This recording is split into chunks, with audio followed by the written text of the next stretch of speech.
All right, folks. We all know that one of the most common mishaps in hunting is damage to your rifle scope. Last year, I found the solution to that problem with the Stealthy Hunter rifle cover. It wraps around your scope and actions securely to protect it from getting knocked off of zero or even severely damaged. Stealthy Hunter also has a glassing pad and a wide variety of supplements for the outdoorsman, such as protein powder, CBD products, turmeric, and gut health supplements. They also make a lightweight trauma kit weighing in at just 14 ounces that includes everything you need and nothing you don't for all of your backcountry medical emergencies. To shop all of their equipment and supplements, go to stealthyhunter.com and enter the discount code at checkout, The Northern Hunter, to save on your order today. All Stealthy Hunter equipment is proudly made in the USA.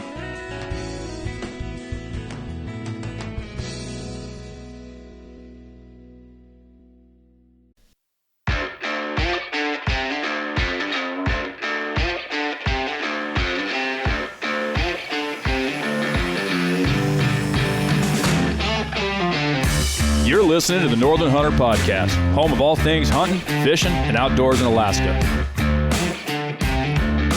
All right, everybody, welcome back to the show. My name is James Payne. I'm Dalton Gray. I'm Mariah Humphreys. And today, we get to sit down with our good buddy, Tyrel Palmer. How you doing, man? Good. How are you guys? Pretty good. Pretty good. We appreciate you coming on the show. We're going to talk about your background, hunting history, and your successful sheep hunt this year. So congratulations on that. Thank you. No, it was quite a process to get there. So it took a couple years. Yeah. So we're going to talk all about that. Appreciate you cutting time out of your weekend to come sit down with us. So absolutely. Guys, before we get too far into that, if you like the show and you like what we're doing, remember to subscribe on whatever platform you're listening on. Make sure you are leaving us rating, and if you would be so kind, a written review. All of that goes a long ways in getting this show in front of more people. If you want to support what we're doing and help us create more content, we've got the shop on our website, thenorthernhunter.com. We've got merch there, hats, hoodies, t-shirts, all that. We've got a partners page where a bunch of great companies have partnered with us to give you guys discounts. Most of them have discounts for you. And all of those links and codes can be found either on the partners page of the website or in the show notes of this show here, on pretty much whatever platform you're listening to it on. And if you have a question for us that you'd like us to cover in a future episode, hit the contact button on the website, or you can hit us up on our social medias. If you go to either of the meta platforms, Facebook or Instagram, you can reach out. If you search at The Northern Hunter, you'll find us there. And we appreciate everybody that writes in, everybody that contributes and supports what we're doing. It's a big thing. So we appreciate all of you guys. Yep. So Tyrel, why don't we kick this thing off? Just give people a little idea of who you are, where you're from, kind of how you got into hunting and all that. Yeah. So I grew up in southern Central Oregon, down by the Oregon, Nevada, California T, out in the good part of Oregon. You know, yeah. where I grew up, the cows outnumbered the people about 500 to 1. I grew up in a real small area. That's a good down ratio. In Lake County, and so that's where I started. Growing up, my dad hunted quite a bit, but it was kind of interesting. I grew up. He hunted and grew up reading about Kit Carson, Jim Bridger, and all that stuff. So I always wanted to hunt. My dream was always, when I was younger, to own a small horse ranch or something out there. And then grew up, got into sports, kind of got out of hunting. When I was 14, I did my first hunt with my dad, did hunter's ed and everything. We went out, he got a nice buck that, due to strange circumstances, disappeared. We shot it, went up, he tagged it. Our Bronco was just up over the hill. Went up over the hill like 300 yards away, came back, deer's gone. No sign. There were 2 pools of blood, like the size of a dinner plate. Like, we went up, poked it in the eyeball, it was dead. Yeah. It disappeared. Dad got mad. We didn't hunt anymore that year. Was that a mule deer? It was mule deer, yeah. Okay. It was a nice 4x4. And unfortunately, that's not the first time I've heard of that on public land in the lower 48. Well, and we found there were some guys we ran into, and one of them was a tracker, and he used to be a guide and a licensed tracker in Oregon, and so he helped us doing larger and larger circles, and he was like, I can see where you killed it. Like, clearly you were standing over there, you shot it over here. He's like, from the signs, either a cougar stole your kill, which okay. is possible, Yeah. or what's more likely, because of the lack of drag marks, there's not a lot of drag, is that two guys saw you walk away from it and they were like, well, we'll take it. And so they Right. ran over here and grabbed it. So Dad got mad. And then that year we were working in a mother-in-law apartment above a garage, and he stepped off a ladder into a hole that was covered up by a carpet, shredded his knee, and couldn't hike for 3 years. Oh, boy. Man. So had to do surgery and all that stuff to recover. So we also had a strained relationship at the time. So I got really into football and everything. So got kind of out of hunting, but always kind of had an interest in it. And then got married at 19. We slowly moved our way north in 2009. My wife is from Juneau. And in 2009, 2010, when kind of the lower 48 was going through economic crash or whatever, my hours just kept getting cut and cut and cut and cut. What were you doing for work at the time? At the time, I was working at Wholesale Sports, which was a group that the Alberta Farmers Group had bought some Sportsman's Warehouses in Alaska, Washington, Oregon, and literally Sportsman's Warehouse just pulled out. I'd never been in a Sportsman's before until after I worked in Wholesale Sports. And I walked into a Sportsman's and was like, this looks identical to where I work. And just the badges were different. They had like just Wholesale Sports and then a different logo. And other than that, it was a Sportsman's. Same color schemes. Yeah, everything. Like, we wore black shirts instead of green. That was it. Everything else was Sportsman's. So I worked there, and I was going to flight school at the time. I've got 140 hours in a helicopter. That was my path. At the time, I was trying to go be a pilot, and but kids, at that time we had 2 kids, pregnant with our third. Flight school's pretty expensive. At what age now? I was, I got married in 1922. Wow. 2 kids at 22. You guys hit and the a ground third on running. the way. Yeah. You didn't waste any time there. No, we did not. Wow. We've been married 17 years and, 16 and a half years. Our anniversary is in July. So been married 16 and a half years. And we've got 5 kids, 14, 13, 12, 10, and 8. And so, wow.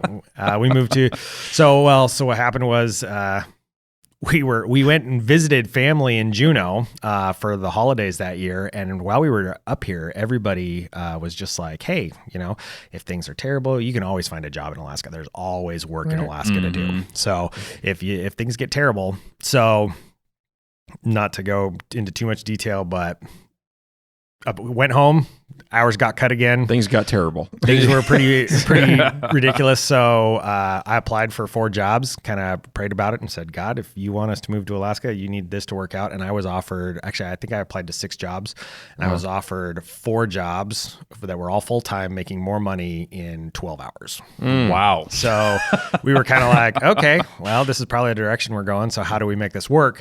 And so we made the decision within 6 weeks, we were driving to Alaska. No kidding. So we moved from Lacey area, and our plan was to drive to Skagway and go up over and then take the ferry from Skagway down to Juneau. Luckily, we had some friends who we were staying with who told us that we should not do that, and we ended up catching a ferry to out of Prince Rupert, which was good because at the time Canada was having a huge increase in oil cost, and so we wouldn't have had enough money in the bank to drive to Skagway. Kidding. Everything worked out.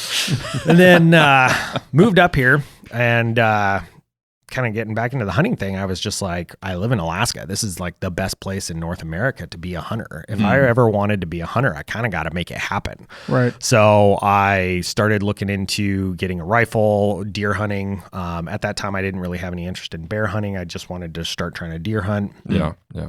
We lived in a small apartment with my wife's grandma, and then we kind of moved into a trailer and into a condo. So we slowly kind of built up, and I started spending more time trying to do the outdoors thing. And this was all in Juneau? Yep. At the time? Okay. Yeah. So we lived in Juneau, and then we moved on to Douglas Island. And so then I spent more time hunting on Douglas, which is the better hunting area anyway. Okay. Yeah. For anybody in the lower 48 or who isn't familiar with Juneau, Juneau's basically landlocked because you're surrounded by like 3,000 or 4,000 square miles of ice on two sides, and then you got ocean on the other side. So the only way in is by boat or plane. And so for most of the people who are really successful deer hunters there, you got to have a boat, and I didn't have a boat. I actually picked up a boat the year before we moved, and I wish I would have brought it up here. It was a London. It would have done fine on the rivers up here, but I sold it because we were moving into the interior where I didn't think I was going to need a boat. So, but big game hunting was tough, and I spent a lot of time just trying to get into figuring out hunting, because growing up, my dad's version of the way he kind of taught us to hunt, or me to hunt, I should say. I'm the only son in my family. He would take us out and we'd go into the high meadows at like 8,000 feet, or not 8,000, sorry. 5,800 feet is that the elevation there? So probably close to 8,000, 7,000 to 8,000 feet up in the mountains. Because Lakeview, where we grew up, is like, I think it's 5,000 feet. And then we'd hunt in the mountains above. And so we'd go up to the mountain meadows up top, the sagebrush flats, and look for the arroyos with the aspens and birch trees and stuff. And then we'd walk, and he'd say, all right, here's your air horn. You walk that direction, and I'll see you at that rock in like 3 hours, okay? Don't get eaten by a cougar. There you go. Okay. And so then we'd split. He'd hike one side of the valley. I think he'd normally let me get ahead, and now looking back, I'm like, he was trying to get me to basically drive those deer out in the open so he could shoot them. But he'd get them occasionally. He shot deer almost every other year. We'd get one deer, and so I'd help him kind of clean it and stuff, but didn't really do a lot of hands-on. So a lot of what I was doing was just trying to figure it out. And so I was trying to talk to people, which is what I've always done. I always kind of talk to people and try to say how you do stuff, and then eventually I just have to dive in and do it myself, because I'm a kinetic learner. I got to do stuff by hand. So moved to Juneau. At that point, started deer hunting. Deer hunting was awful. Never got a deer in Juneau. I spent hours and hours soaking wet in the rain. I have a buddy in Washington, and it was actually really funny. We started hunting together because one time we just kind of got to know each other, and I told him I was going out hunting, and he was like, I'll come out with you. And then I called him that morning. That was like on a midweek. So a Saturday morning, I called him at middle, 3:00 in the morning or whatever. And I'm like, hey, I'm getting ready to head out. And he's like, well, it's pouring down rain, right? And I was like, yeah. And he was like, it's going to be foggy up there. And I'm like, yeah, but we still got to be up there if we're going to find anything. And he was like, I'm really sorry. Everybody else I've gone to hunt with, if it rains, they have canceled. So I'm not even out of bed yet. I'll see you in an hour. So I was like, all right, well, I'm headed up there. And so just went up there and sat in the rain. And that's what hunting in Juneau was like, was a lot of just time sitting in the rain, looking for deer. Yeah. Well, that's the rainforest country of Alaska. It was rough. Yeah. So, temperate rainforest. Yeah, a lot of rain.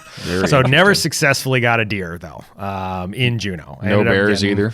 I didn't get into bear hunting until actually I moved up here. And I've just recently, in the last couple of years, kind of really come around to wanting to get a black bear and a grizzly.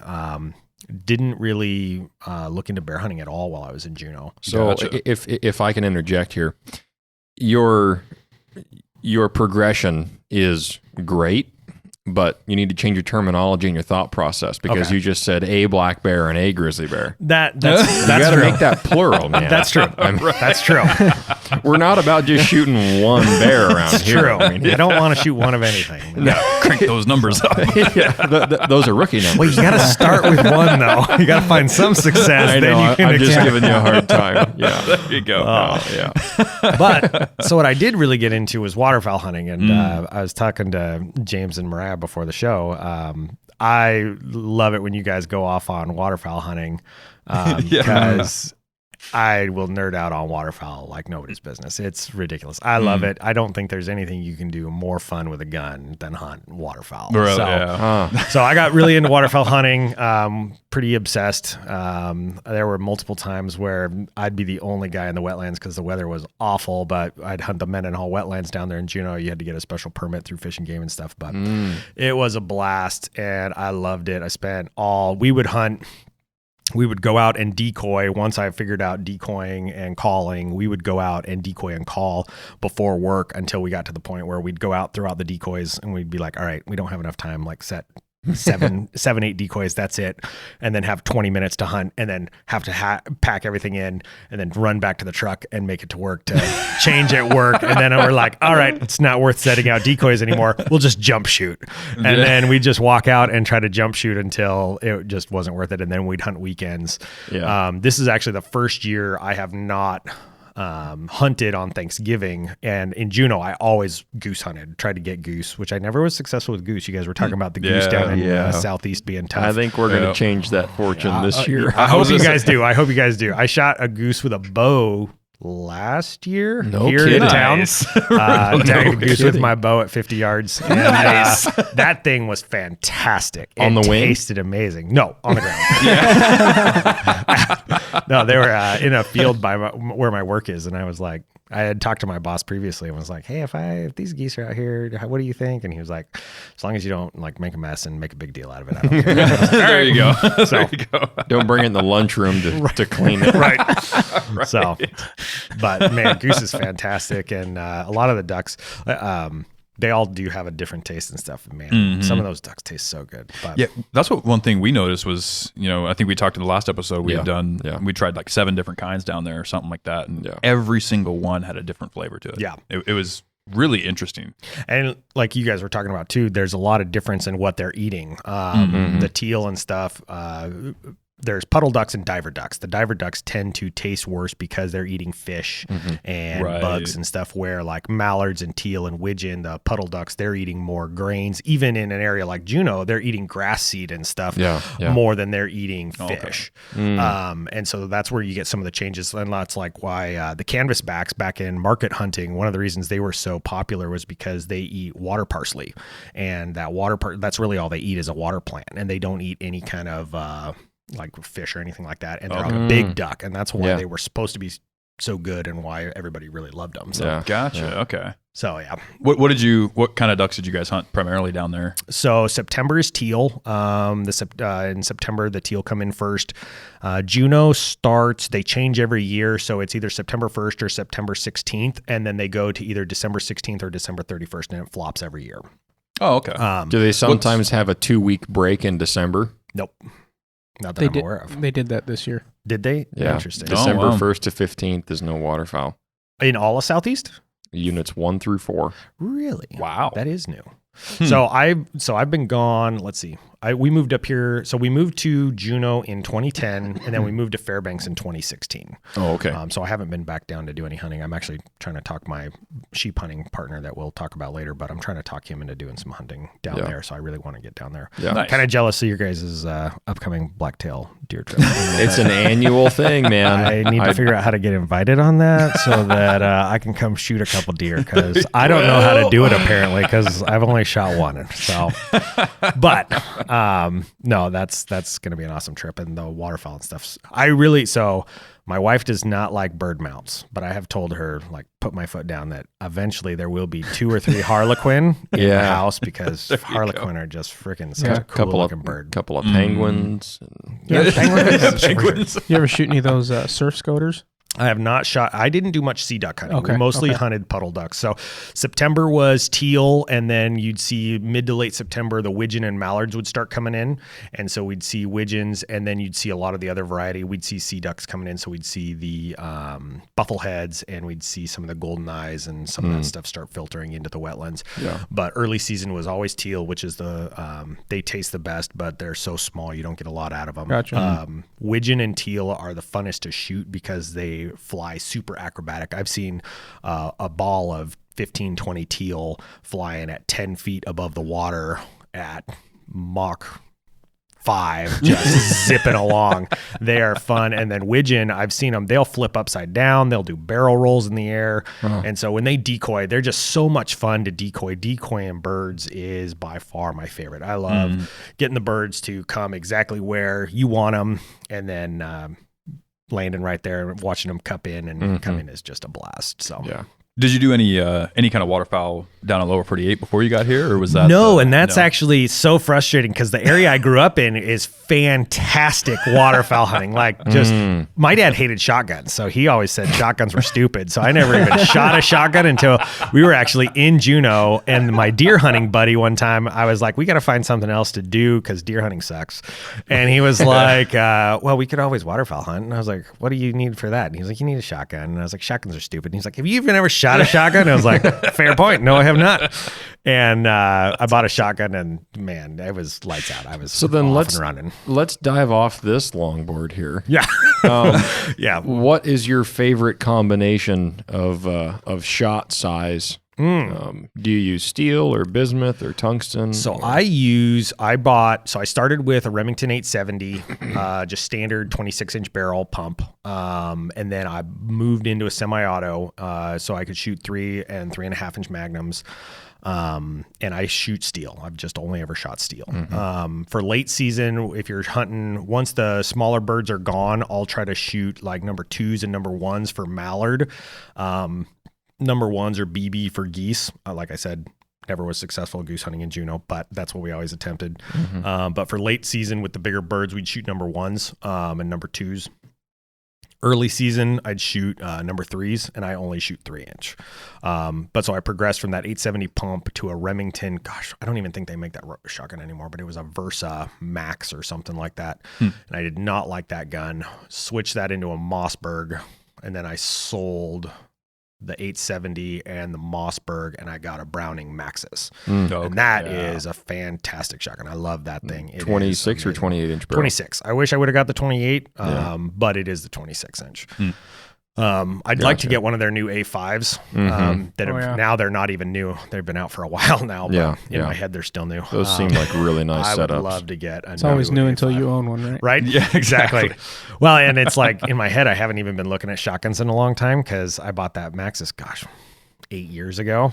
And so in my head, I'm like, oh yeah, it just came out. Oh wait, no, I haven't shopped for shotguns in 8 years. So. I've done that a couple of times and thought back to, well, yeah, this product is pretty new. I've got one of those. It's still a new product. And then I look back at my photos and I had it 4 years ago. Yeah. There's already a Gen 2 out somewhere. Exactly. Yeah. For sure.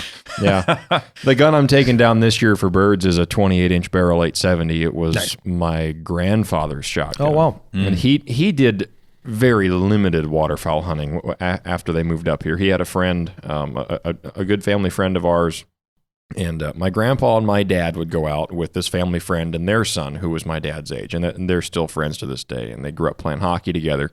But my grandpa was not into waterfowl hunting. He hated just sitting there. He never was a fan of tree stand hunting, even whitetails. He'd just sit behind a stump and just shoot him with his bow. He hated tree stands, and my dad picked up after that. He doesn't just like just sitting in a tree. Even if he goes to one of my bear baits, he'll just pile brush together and just sit on the ground. So I've erred from that direction. Obviously, I prefer tree stands when I've got grizzly bears poking around. It's also better for wind too. But yeah. So I'm using his shotgun. My grandpa passed away quite a number of years ago now. But my dad hasn't even shot that shotgun in a long time. Probably 2 3/4 inch only, or does it shoot 3-inch? Does it? Wow, that's awesome. It's 3-inch. It's a 28-inch barrel, full choke. Nice. And so I picked up some Migra steel shot, and it's a stacked steel staggered load, and it's BB and 2-shot. Okay, so that'd be great for goose if you guys get into them. Yeah. They're always down there. It's just a matter of getting close enough. Yeah. Right. Well, and that was the cool thing after that episode. We got a slew of people writing into the show talking. Yeah. You know, Did you? Like, oh yeah. Well, you guys get secrets. See how they work first. And Right. There you go. Share There the you go. secrets. No, not on the podcast. Just send it to me. Just don't share with everybody. My only concern is that I obviously don't have as many shots in a given load of BB and 2-shot. So I don't have as good of a spread, I suppose you could say. Yeah. So for some of the wing shooting for the sea ducks, it might be a little bit more challenging. But is that a fixed full, or is it can you change it out? I believe it's a fixed full. Okay. Yeah. I still haven't even taken it apart to put it in the case yet. So It's I'm gotta be a better very, shot. very new. Yeah. I'm very new to the shotgun thing. I figured out, I got a new dog. My first hunting dog, she's a purebred poodle pointer, out of Oregon. Actually, we found out there's a breeder where I grew up in Oregon, in Lake County. And, poodle pointers are most closely related to the German wirehair pointers. They look a lot like that, but they're a little smaller.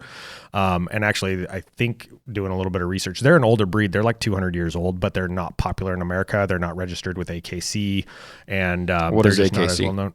American Kennel Club. Okay. Yeah. And so that's where, like, your German wirehair pointer is a registered breed. But if you get a German bred one, they're actually called a Drathar. Yeah. Yep. And so I've got a friend that has 2 of those. 2 Drathars, yeah. So the poodle pointer is going to be very close to the Drathar, but they're a little smaller. And the nice thing about ours is, like, the poodle pointers have a much bigger, what they call an off switch. So, like, at home at night, she's totally chill. I get home nice. and she wants to run around and play for a little bit.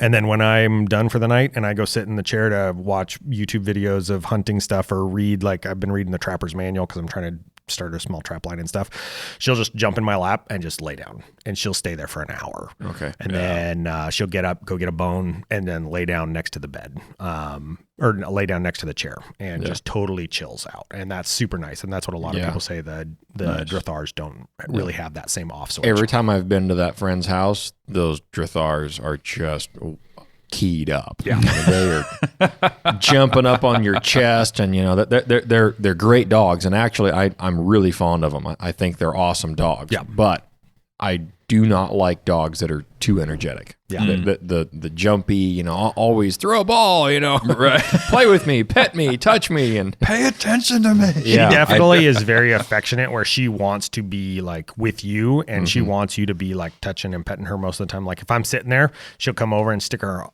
nose under my arm and, like, bump me, but she's not running around all the time. Yeah. But then, like, this morning, I was trying to sneak out of the house because everybody else in the house was asleep, and I picked up my rifle case, and she was at the door, pawing at the door, and I'm like, you've only gone out on like 5 or 6 hunts. Like, you shouldn't have put this together yet. But she's like, Dad's dressed, guns out, let's go.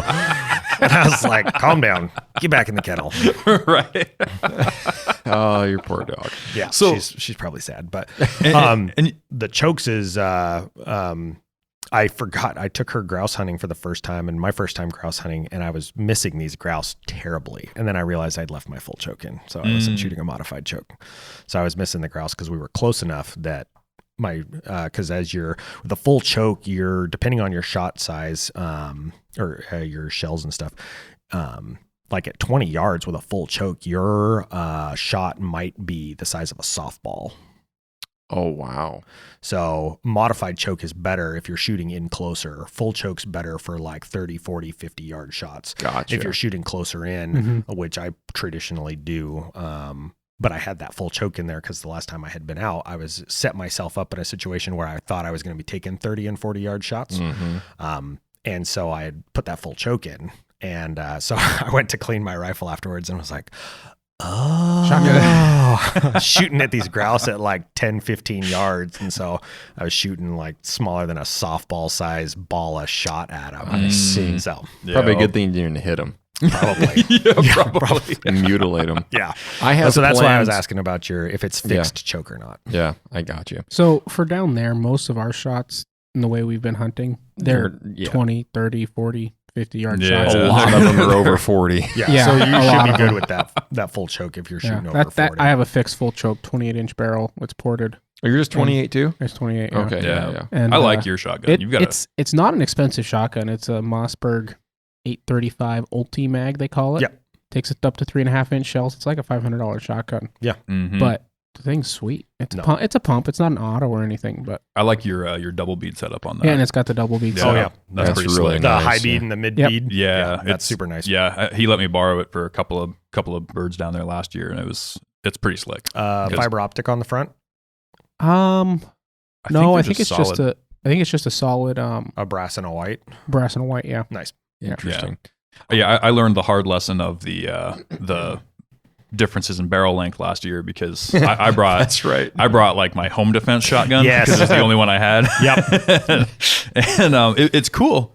It has this weird choke on the front of it where you actually spin it and you can change your choke size. And it looks like a muzzle brake. And I'd never seen one before, but I picked this thing up. It's the Remington 1100 semi-automatic. Nice. But it's not a long barrel. No. I think it's like 22 inch maybe. Yeah, it's pretty short. And so we would see him. We'd get in on some birds and whatnot, and then he'd be popping shots off and bird down, pop a shot off, bird down. And I'm just, what is wrong with this thing? I had a buddy who you're wanted shooting me the to group take 8 feet. I was gonna say, the spread's just insanely wide. You got softball size holes between BBs.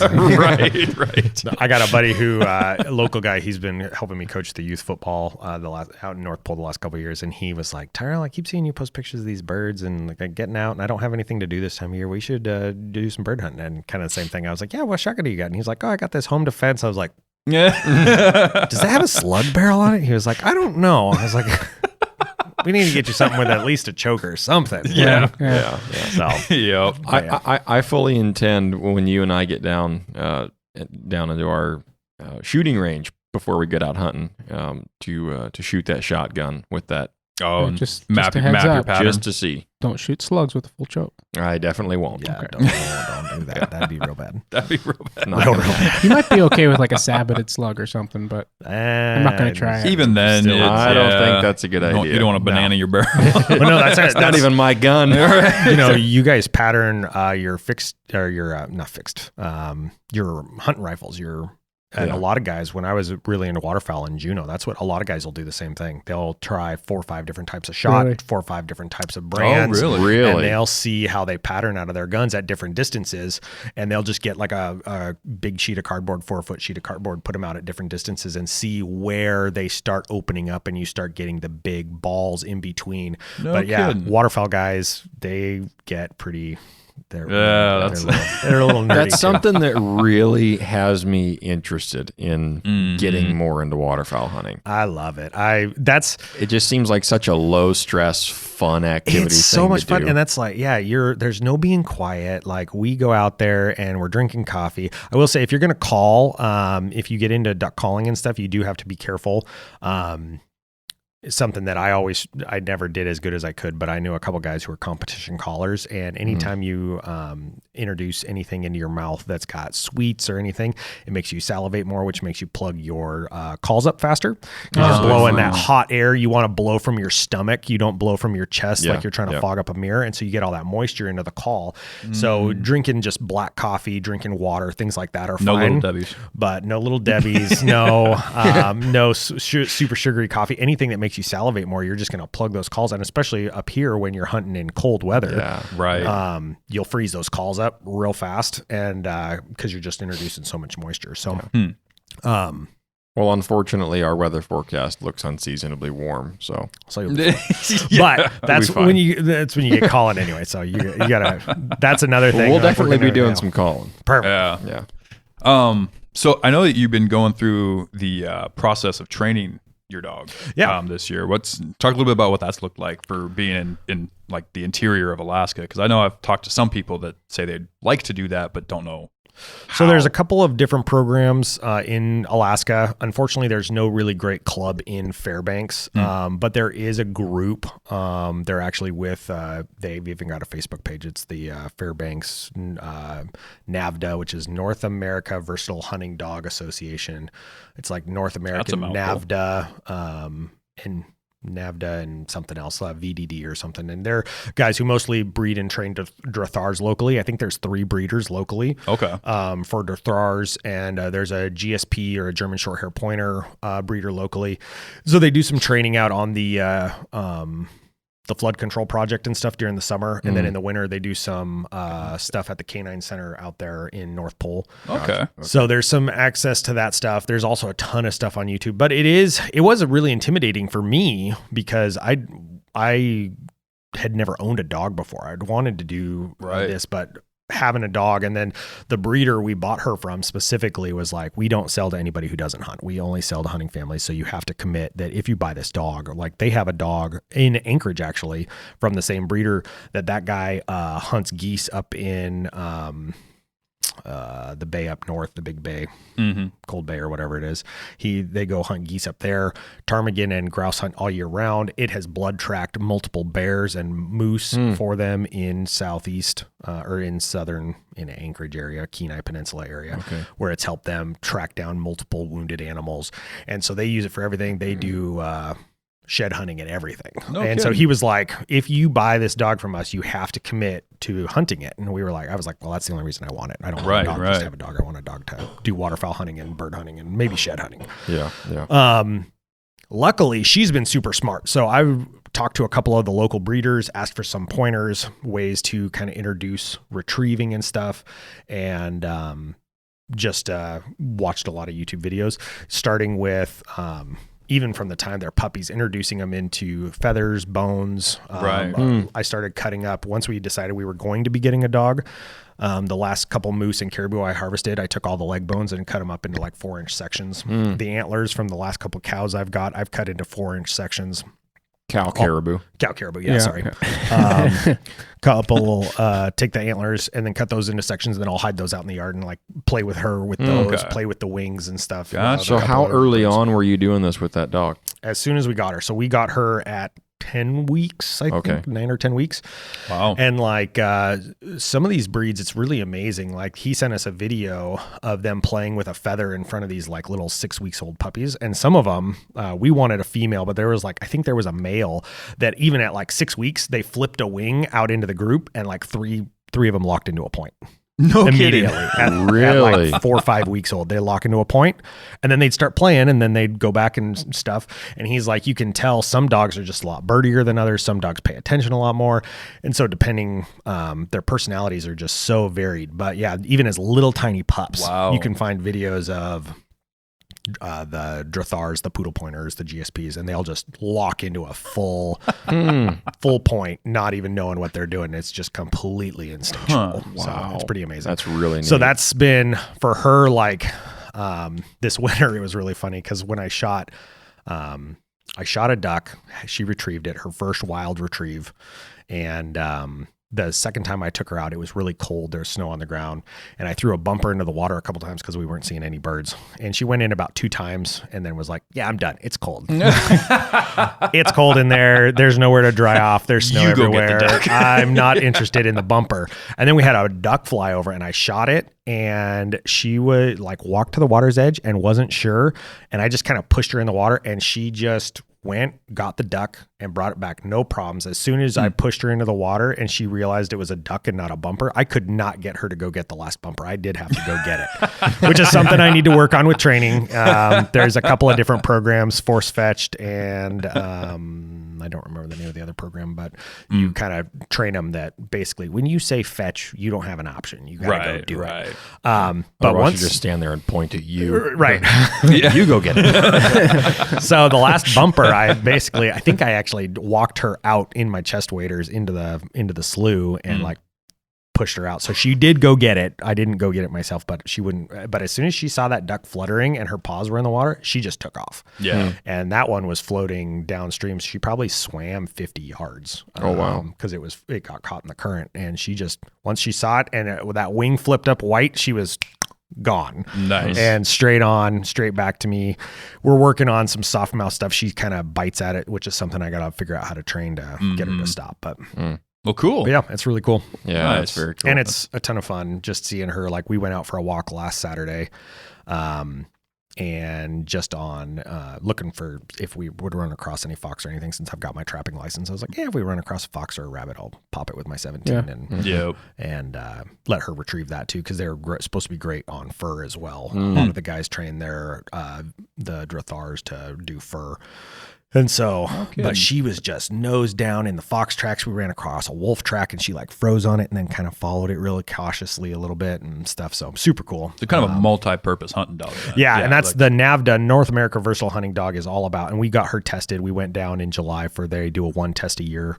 I think they only do one test a year in Alaska, but it's all about, you need to be able to do all of it. It's everything. The whole point of the versatile hunting dogs, the Drathars, the Poodle Pointers, the GSPs, the Munsterlanders, is all, you should be able to use them from shed hunting to waterfowl hunting to grouse or upland bird to blood tracking to collecting fur, everything. A lot of guys, for the German bred dogs, actually, they can get an award.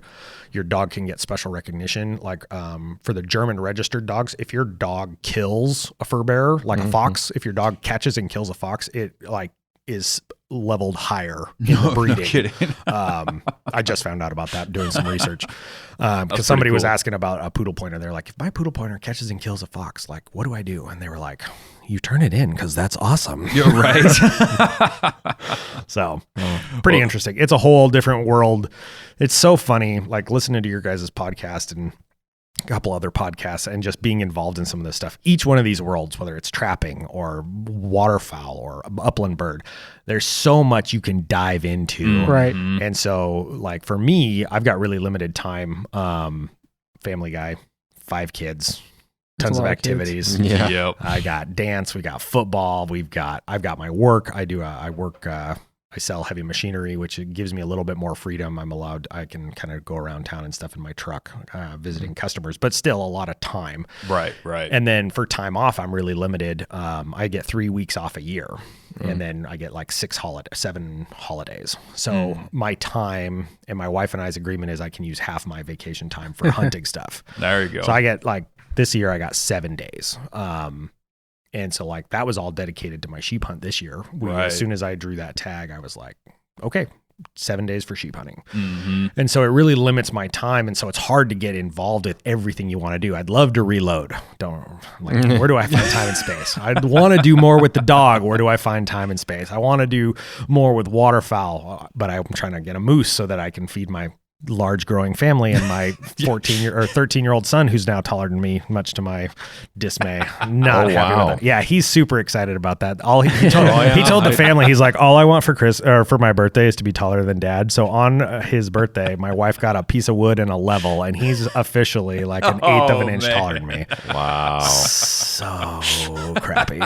But so I'm like, you guys need to start killing your own animals. And then once you guys start moose hunting, then I can waterfowl hunt and I don't even need to worry about it like that. There you go.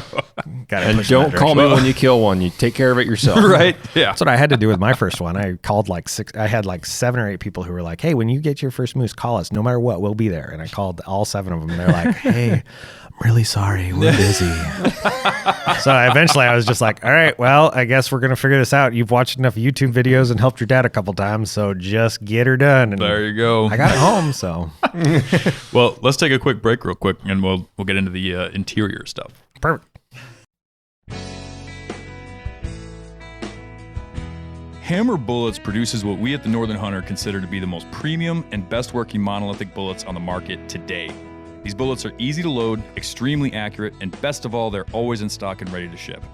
The guys at Hammer designed them so that after penetrating the hide of an animal, it sheds its petals, initiating a massive energy dump while retaining the rear shank for maximum penetration. These bullets are built with 100% focus on how they perform on game, and their proprietary designs produce great BCs with specialized pressure grooves for amazing inherent accuracy and speed. They have a minimum expansion velocity of 1,800 feet per second, which allows for long-range shots, but with no maximum velocity, making them perfect for every cartridge from your granddaddy's old 30-30 to the high-velocity round like the Weatherby 30-378 without having to worry about your bullet failing. To view their expansive selection and find the perfect match for your hunting needs, go to hammerbullets.com and use discount code TheNorthernHunter to drop the hammer on your next adventure.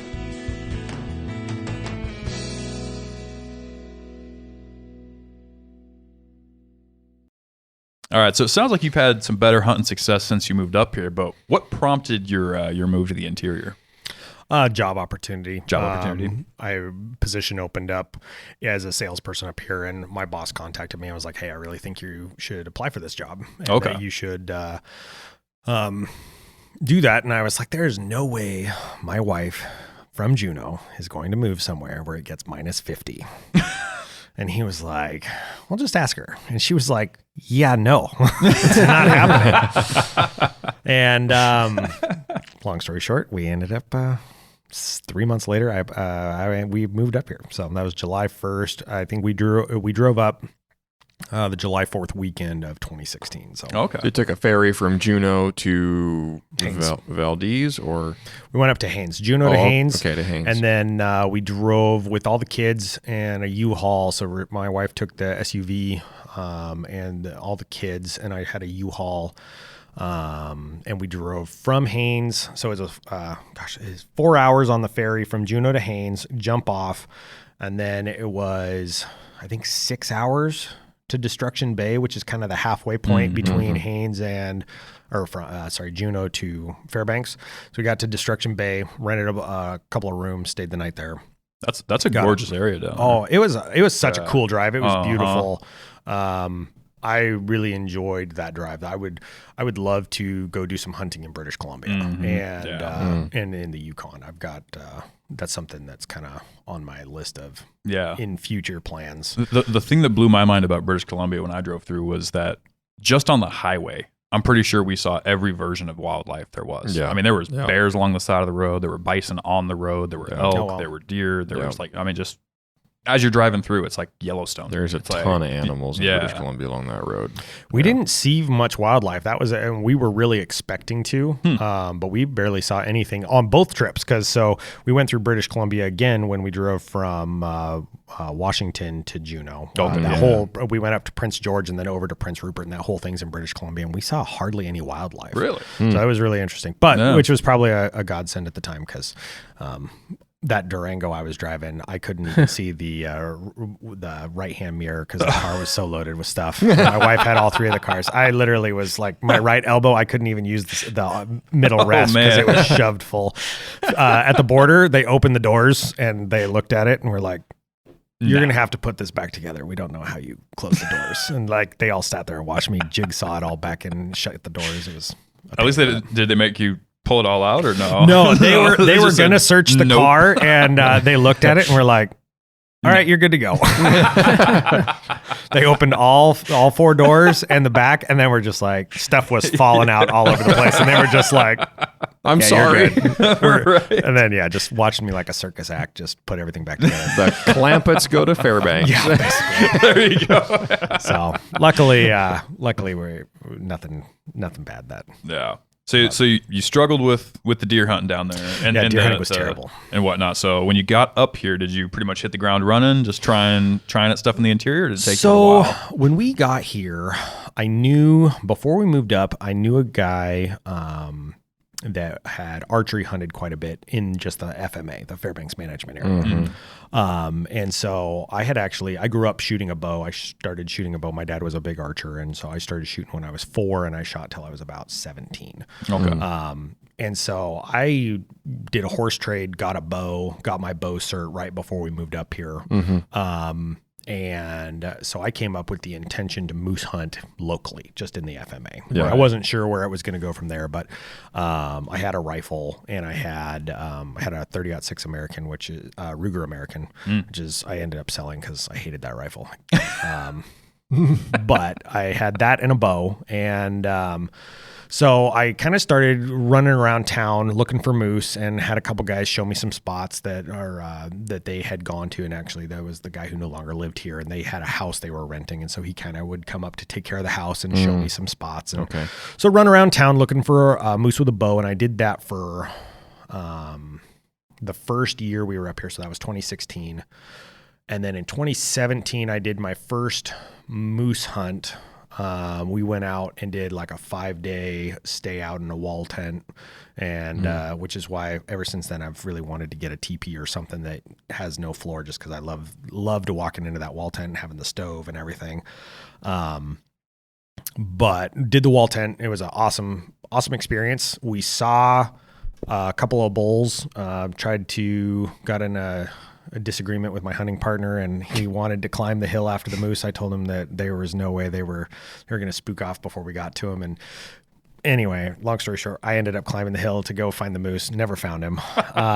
When we got about 400 yards up the slope, I turned around and we had both been doing a little bit of calling in the bottom, and there was a little spike fork down in the bottom, and we were in an any-bull area. So I was like, son of a gun.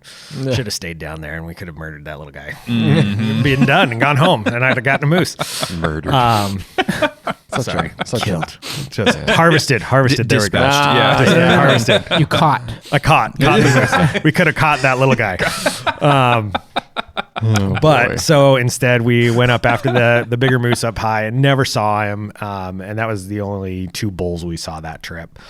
Spent 3 days just in the rain and muck up high.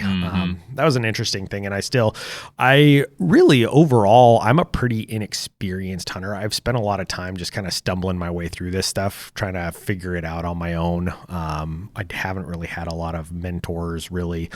So I spent a lot of time talking, like I know James and Dalton, I've been texting you guys I met you guys about a year ago? Yeah, just about, yeah. Right before the podcast started. Yeah. So kind of been texting you guys, and I got a couple other guys, local guys, as well as I've got a buddy down in Montana who used to be a guide for elk and stuff. So I've got 4 or 5 guys that whenever I'm trying to form opinions and try to figure out where I want to start my own personal research, kind of where that kickoff point is. And so I talk to these 4 or 5 guys, get some information. And so that's like all my moose hunting, my sheep hunting, my caribou hunting has all kind of started in that way where I really just kind of talk to a couple people, get a feel for what I want to do, and then try to make something happen. So really have been unsuccessful with moose so far. I did harvest I harvested a yearling moose in the FMA with my bow that year 2017. So we didn't get a bull in our big camp out hunt.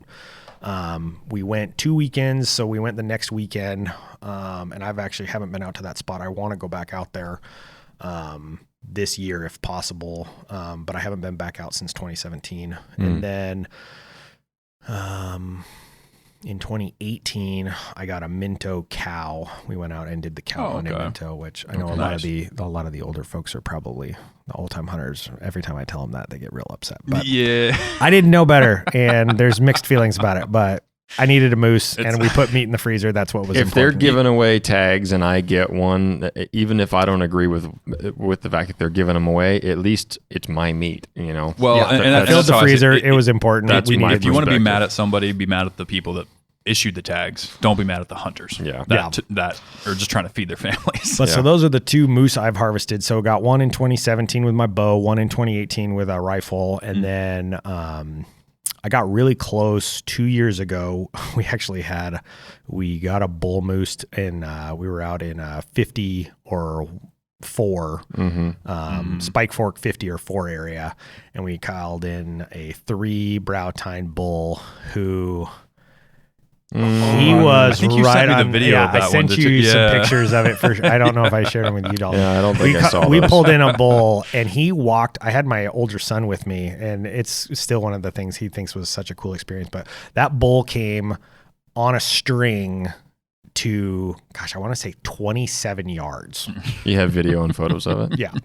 It was close. He was nice. And so I pulled my spotting scope out, and I had my phone app, and I had the old phone scope, which I've upgraded to a different magnetic system now, which is way nicer. But I threw the phone scope on that spotter, zoomed in, took a picture, and I'm like, gosh, he's so close. And my buddy who we were with, he pulled out a tape measure, and we're measuring a rule of thumb I was told by an old moose guide was for a mature bull, outer eye to outer eye is 10 inches.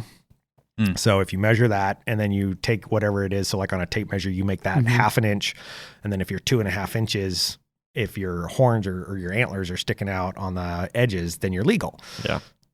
He was right there. Like he was either just the tips were out or just the tips were in, and we couldn't make it.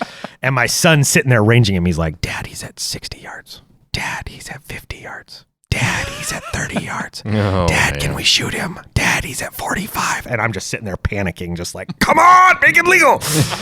And the guy I was with was like, just don't do something you're going to regret. So I was like, this is so tough, but we let him walk. He's either 48 and a half or he's 51. Yeah. It's not worth it. So we let him walk. And that was a cool experience because we got to talk to my son about it and kind of talked about ethics and morals and why we let him walk versus why we didn't just blast him. And it was still tough. He was a gorgeous looking bull. And it was the closest I've been to moose. It was super cool to see him just come in like that. But so I haven't had any other success with a moose. And then that year I also got into caribou hunting. We harvested a caribou that year, and I think I've harvested a caribou every year since then. Yeah. So I think, or more. I know there was the one year there was 3 tags given out for the 40 mile, and I harvested 3 that year. And I've done that a lot by myself, mostly by myself. I want to start taking my older 3 kids out. They all passed hunter's ed this last year. But Good. So yeah, took them through that program. Very cool. Got them a rifle, 6.5. You're welcome, Mariah. Yes. And I actually won a 6.5 in the Friends of the NRA raffle. So I've got 2 6.5s that I've set up for the kids. I put in for raffles every single time I go to one of those events. And it's just My wife says I'm super lucky, but only when she's not there because I'm in a couple of online meta platform knife communities, and I pretty regularly they'll do these. They call them good cause raffles or waffles because I can't do raffles online or whatever.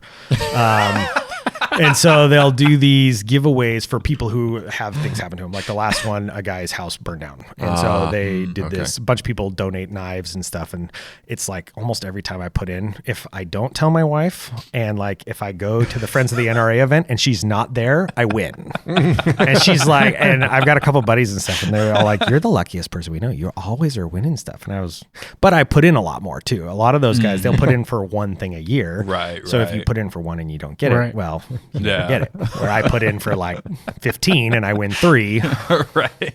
Somebody I know last weekend, I was out on the town with them. It was for a Christmas party event, and this person had never bought a pull tab before. I didn't even know how pull tabs worked. I don't either. I had no clue. This dude bought his first pull tab and won $300. What?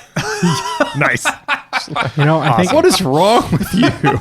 I think my dad has a story like that. Like he was out with a buddy and they said, "Oh, buy a full tab," and so he bought one and he won like, $100 or whatever it was. And they're like, "All right, now you got to buy like 100 more, however much they cost." No. Yeah. And he goes, "Nope."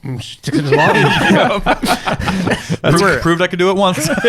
We were at a restaurant in Juneau right before we left, and we were eating lunch, me and a coworker, and there was a lady in the restaurant on the bar side, and she won 4 pull tabs in a row. She won $1,500. Wow. Sitting there at lunch. She bought like 5 pull tabs and 4 of them were winners. It No was ridiculous. kidding. She was freaking out. She's like, I'm going to buy everybody lunch. We're all like, don't do it. Save the money. Right. Clock out for the day. Don't go back to work. Go have fun. It was pretty funny. That's That's great. awesome. But yeah, so I've harvested 1 good bull, and I want to do some more this year. Well, and I know I've kind of talked to you guys a little bit about it. I really wanted to go out and do something a little bit different. So I took my bow up the haul road and really wanted to focus on trying to get something with my bow. I bought a really nice bow back in 2020. We'll probably talk a little bit more about that later. But for my first sheep hunt, I drew an archery tag. And so I ended up getting a Matthews VXR 28 that I love, and short axled axle and everything. But I really haven't killed anything other than a goose with it. And so I was really wanting to get something this year. So took it out. I did 4 attempts up the haul road, had some good opportunities. But yeah, just wasn't able to make that work this year. But so this will actually be the first year since 2018 or 2017 that I won't have harvested a caribou. So Wow. Yeah. Yep. But you did harvest something else. I did get something else though. So consolation prize, I guess. So sheep hunting for you. So you drew an extra tag this year, or not an extra tag, but you did draw a second sheep tag. So you're that lucky. Yes, I am that lucky. I'm that guy. You put in for a sheep tag and you got it. Let's see. We moved up. I had never put in for a draw before until 2017. I think the fall or maybe it was 18. Anyway, it must have been 18 is when I must have shot that first. Anyway, since I started putting in for draws, I think I've drawn something every year. I hate you. So which politician do you know? I don't know any of them. I'm actually pretty anti-political, so I just want to throw things at all of them. So. There you go. All right, ladies and gentlemen, that's our show for the week. Tyrel, you Sorry, can guys, I'll get sign out. off. Truth bombs by Tyrel. Tyrel, you can get out of our studio. Oh, that's all right. so lucky. Yeah. So Wow. I've drawn the antlerless FMA twice. I drew DS 141, which is the October Chugiak sheep hunt. Is that up the Eklutna? No, I drew. So that's 141 is the rest of it, not Eklutna and not the Eagle River drainage, which is 123, I think. Yeah, something like that. And then Eklutna is a different one, but 141 is like the rest of it. So you can go in from the south or the west. So, Gotcha. and I think there's even some areas up on the north side, but when I was doing all my research and stuff, there was no sheep there. But so I drew that in 2020. And then this year I drew DS 124. 123, I think. Yeah. It's the late season Delta management area type. Gotcha. So was the 2020, is that your first sheep hunt? Yes. Yeah, Okay. that was my first sheep hunt. Gotcha. That's when you caught the bug? I kind of had the bug a little bit before that. I didn't really know what to do with it. What made Right. you have an interest in sheep hunting at all? So when I was a kid, two events I have two big goals, and one was a sheep and the other is a Roosevelt elk.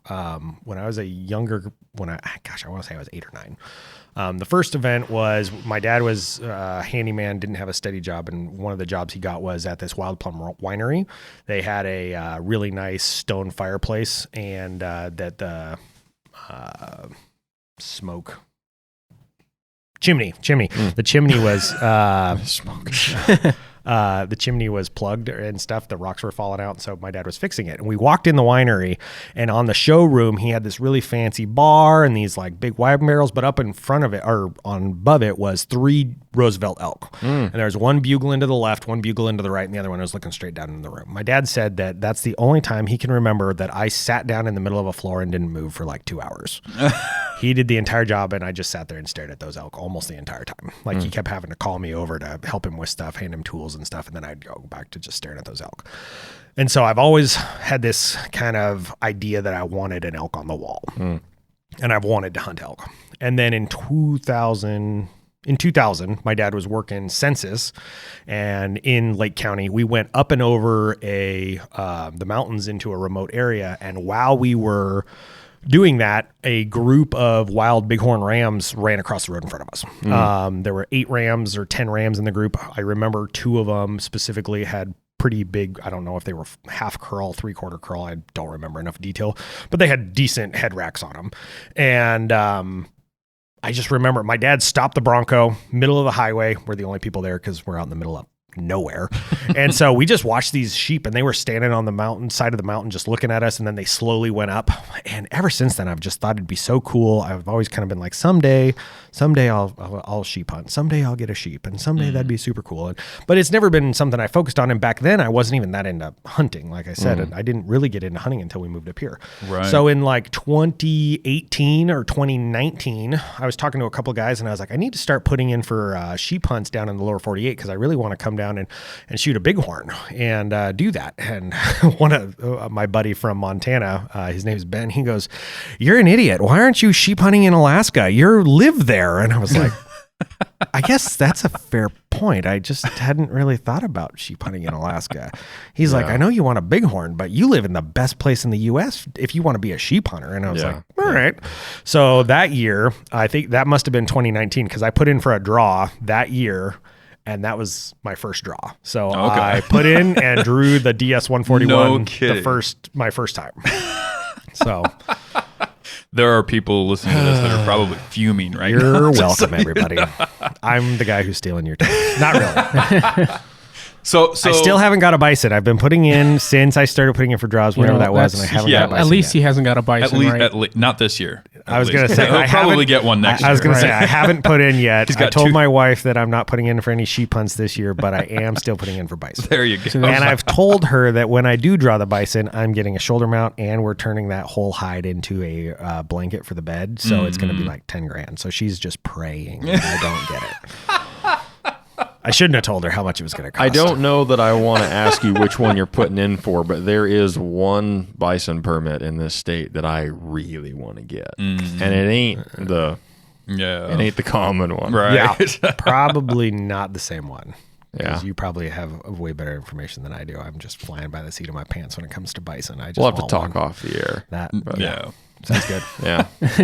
So I did put in for the new muskox hunt this year too. Last year, and I was really hoping to draw that. Well, if anybody gets it, you probably will. I didn't. So I'll put in for it. There you go. All 4 tags. You probably sneeze pixie dust. There's nothing on this mic, so I think we're fine. Only thing I won I'm going to sterilize it. that I can remember that was a big deal was I won Don't study it. You have to figure out what the secret is. 2 weeks in a row, the same 2 different events, but 2 weekends in a row. I won TVs on a hearing aid battery guess. Nice. Of all things. Yeah. That's fun. That was several years ago, but That's great. That's awesome. Hey, you won something. That's what's important. yeah. You don't put in, right? Exactly. You got to put in. I'm still All right. waiting to win the rubber ducky race. My kids love the rubber ducky race. There you go. I still I've never haven't. put in for But that. it's because I just thought about this. It's because my wife's there. We do it as a family. I gotta let her go. Yeah. I'll let her go and then sneak off by myself, buy my own ticket, and go hide somewhere. Then I'll win. What are all those extra ducks coming in hot from? I wouldn't know. Don't know. That's weird. Also, if I win, I'm using these to book a hunting trip, not a family vacation. How much money usually gets given out in that race? I don't know. I know that we normally buy them a little bit more expensive tickets because they give 2 round trip tickets to anywhere Alaska Airlines Somebody flies. should explain what the rubber ducky race is. So for somebody else might be able to do this better. One of the guys who Nope. grew up here. No, but, I've never done it. Golden Days is a celebration in the summer that for the Golden Heart city of Fairbanks, which is the Golden Heart of Alaska. Because we're all about our golden hearts up here. And the rubber ducky race is a annual event that's done during the Golden Heart Day celebration where they float a bunch of duckies a mile down a river from one bridge to another. They release them and you can buy numbers that are put on the ducks. And you can also buy you can also buy that an actual wild duck wins the race because they join the duckies and so there's different things. Yep, you can buy that, and so you can put in that you think a real duck's going to win instead of a rubber duck. But so Has that ever happened? I don't. I think somebody said that because I kind of was like, If it's in the rule book, it's got to have happened once. Somebody said, "Well, My duck got first place." No, technically your duck got second place because that duck swam across the line first. So fishing game is just 2 miles upriver, just throwing ducks out of boxes. Like, go, go, go! Is this around the same time as the river regatta? I think is what they call it. The red green regatta. Where you get like a bunch of like little. sure. I think it's like in August, beginning of August. Minimalist boat builds, It's- and you just float a raft down the river. It's kind of it's not similar. Mariah's minimalist. family is very familiar It's with not that. minimalist. Okay, so we've won this a couple times. I don't know what I this thought is, there but were- now I want to I hear thought more. there were Let me rules know. on like the materials you can use and stuff like so that. I don't believe there's any rules specifically, except that maybe you can't use a real boat. Okay, gotcha. I don't remember for sure. I haven't entered in it for a long time, but we did it for several years when I was a teenager, and we won first place one year, Nice. and we won Congratulations. third place the next year, I think. What kind of boat did you And enter to win we first won, place? and we won like some spoof award. Before. The third year I think we did it 3 years and won something every year.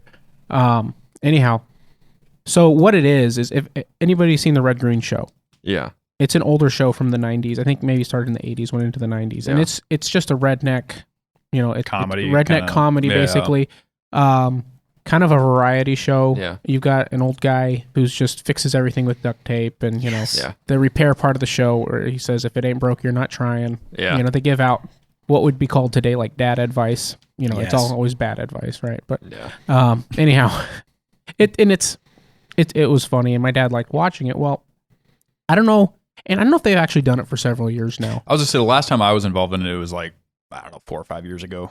Okay, So but basically what it is taking the whole idea and the theme of red green in the show is you just make a boat out of junk and duct tape and float down the river, float down the Chena River.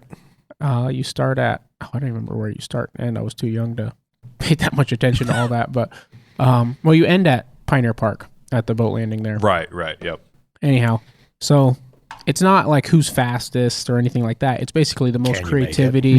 Can you make You it? even make it, yeah. Because a lot of people don't make it. And we always joked about taking like poles with nails on the end of them for all the people with their tubes and everything out there. But no, I mean, I think the year we won was the year my dad took he strung up Christmas lights, and I can't remember how he tried to run them, like off a little generator or something on the boat.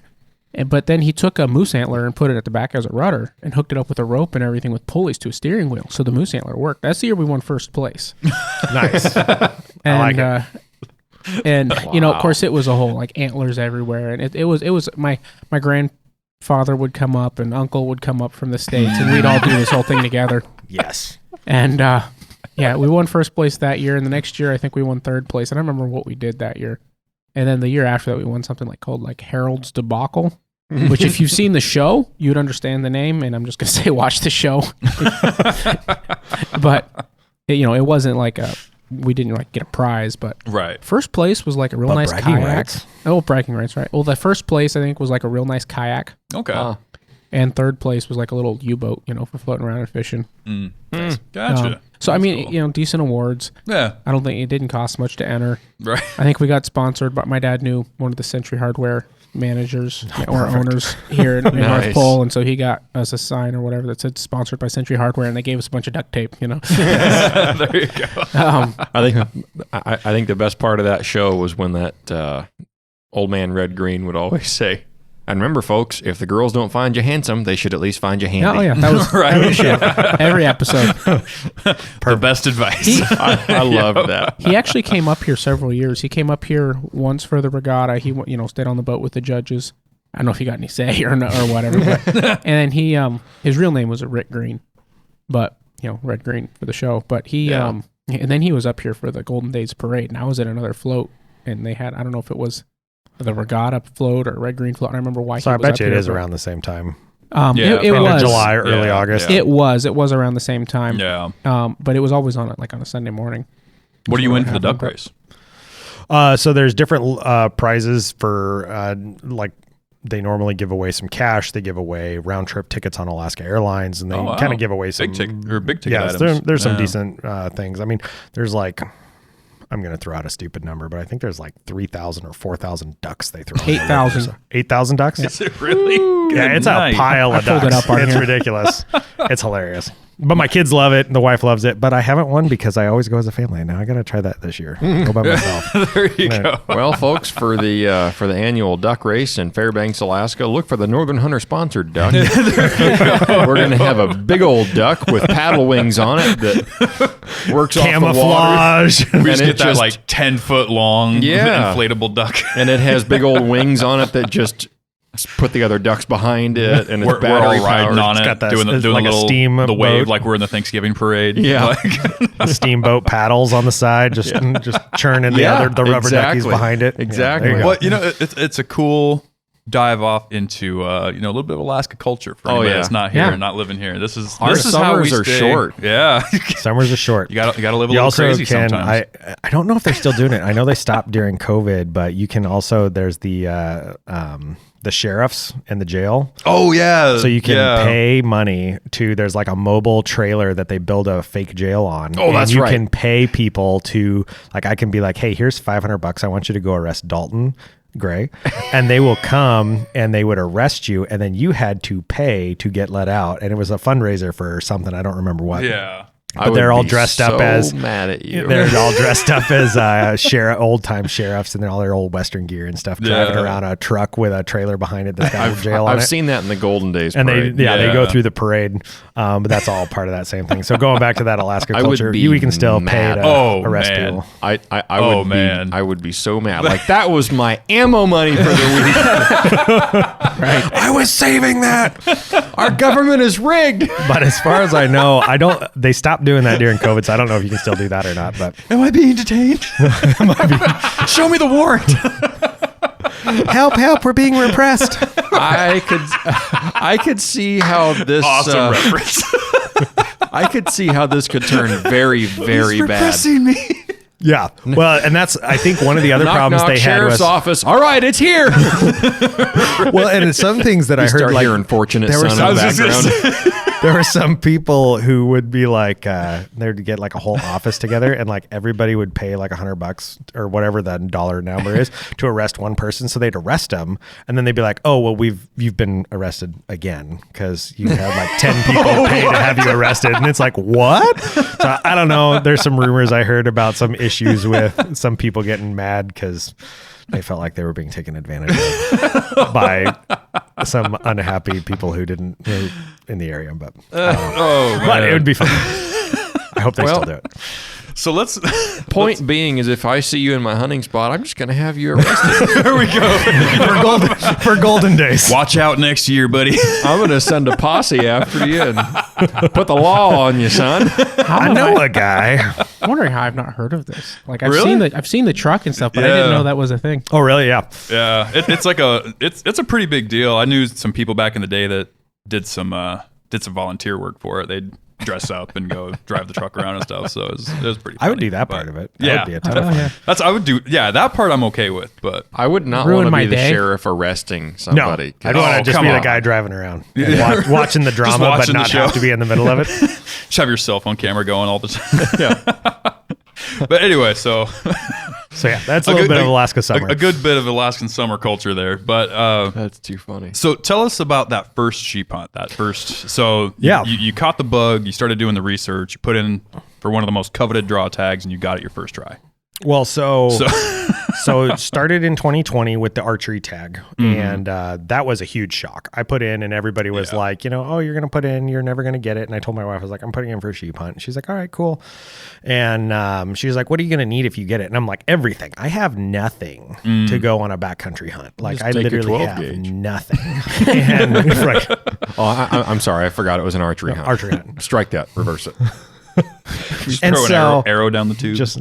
Hey, it was supposed to work with a 410. She was like, all right, well, I guess I hope you get it for you, and I hope for our finances you don't get it. And I was like, all right, that's fair. And then in February, I was like, oh, I drew it. And she was like, what? And the first thing I thought was, I was like, well, I'm going to need a lot of gear. And then I was like, I don't have anybody to go with. Yeah. So I started, when I got that, I called the first 3 people I could think of, and they were all like, man, how long are you looking to go for? And I was like, I'm going to go for the full 10-day season. Oh, it's And only a they're- 10-day opener. I think so. For I that- think for that that one particular is tag. like 10 or Okay. I think it's October 1st to October 10th. Wow. And so I was like, I'm going to go for the whole thing. And if I can, I'll go the day before and I'll come out the day after. So I get all 10 days in the backcountry. Yeah. So I started calling people, and everybody I talked to was like, nope, I'm sorry. Can't give up that much time. No, I don't have that much time. I can't come to Alaska for that long. And so I was calling everybody I could think of, and I had nobody who was doing it. So I just started piecemealing gear. I was like, if I'm going to do this, I have to be prepared to do it on my own, which my wife was not happy about.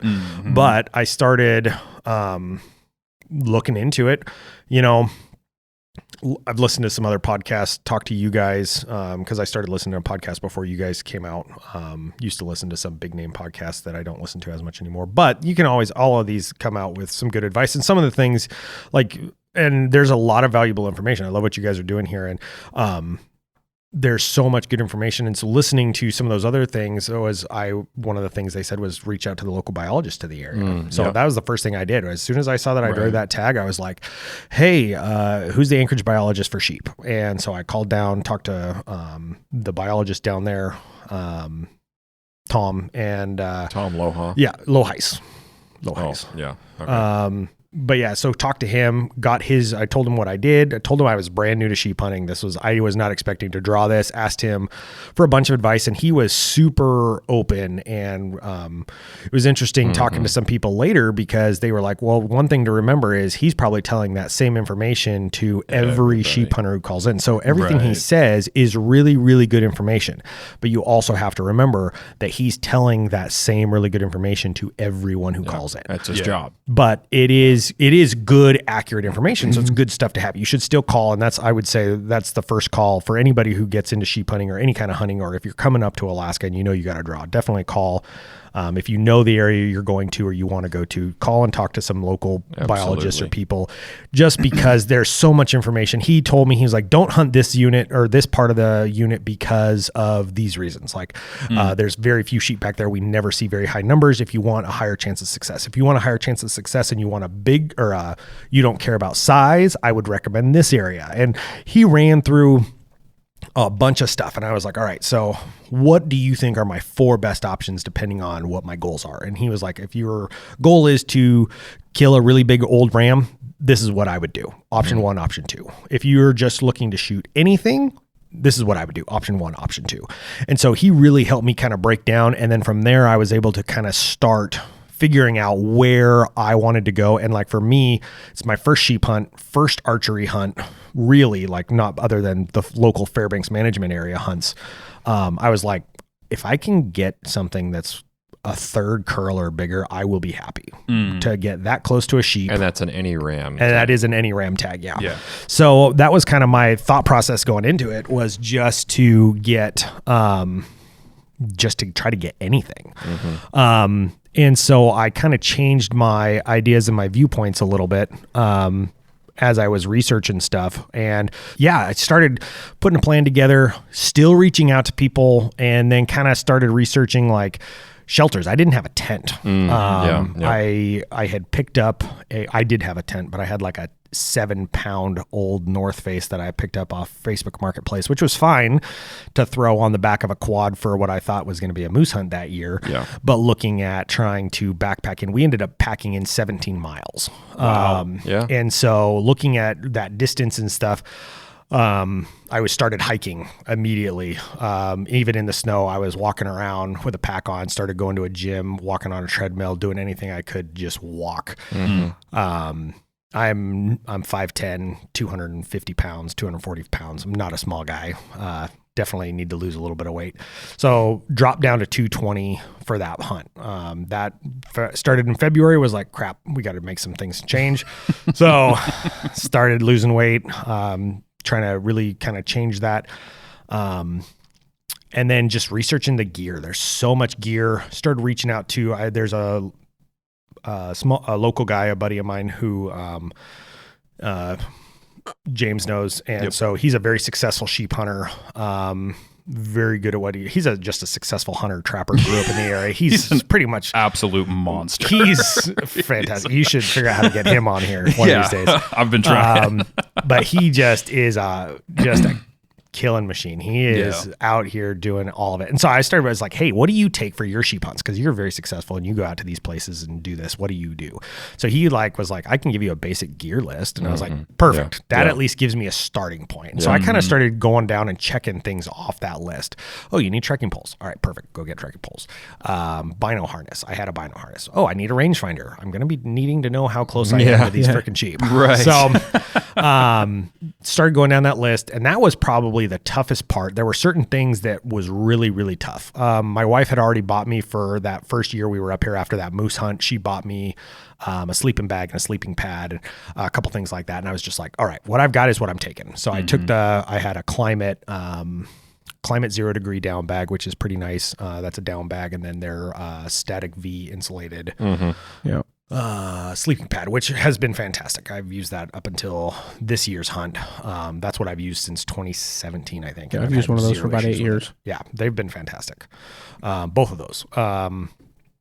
And so kind of took those. So I kind of broke down. I had started this little kit, and I need to find a better storage system because right now all my hunting stuff gets thrown in the smaller, what are they, 20-gallon, 18-gallon totes from Costco. So I've got like 5 of them in the bottom of my closet, and because I don't have space in my garage, I'm familiar with the problem. So I've got all my stuff. I got a food one, I got a clothes one, I've got all the other random stuff one. Anyway.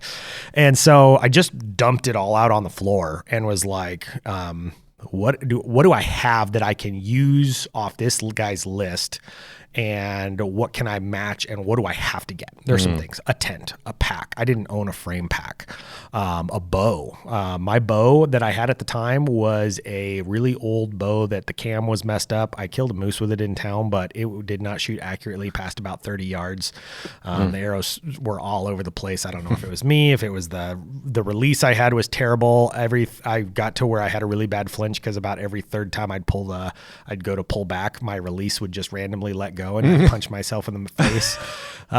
So just, it was like, got to redo the bow. That was the first thing. I was like, need a new bow, need a new release. So went down to Anchorage, went down to Full Curl down there. Had Dave Stoddard set me up with a full setup. That was a pretty penny. But that bow is phenomenal, and I love that Matthews bow. Tents. I spent months. My wife finally got to the point where recently, in the last couple of weeks, we just started talking about tents again because I just picked up a teepee tent because I have wanted a teepee ever since I spent time in that wall tent back in 2017.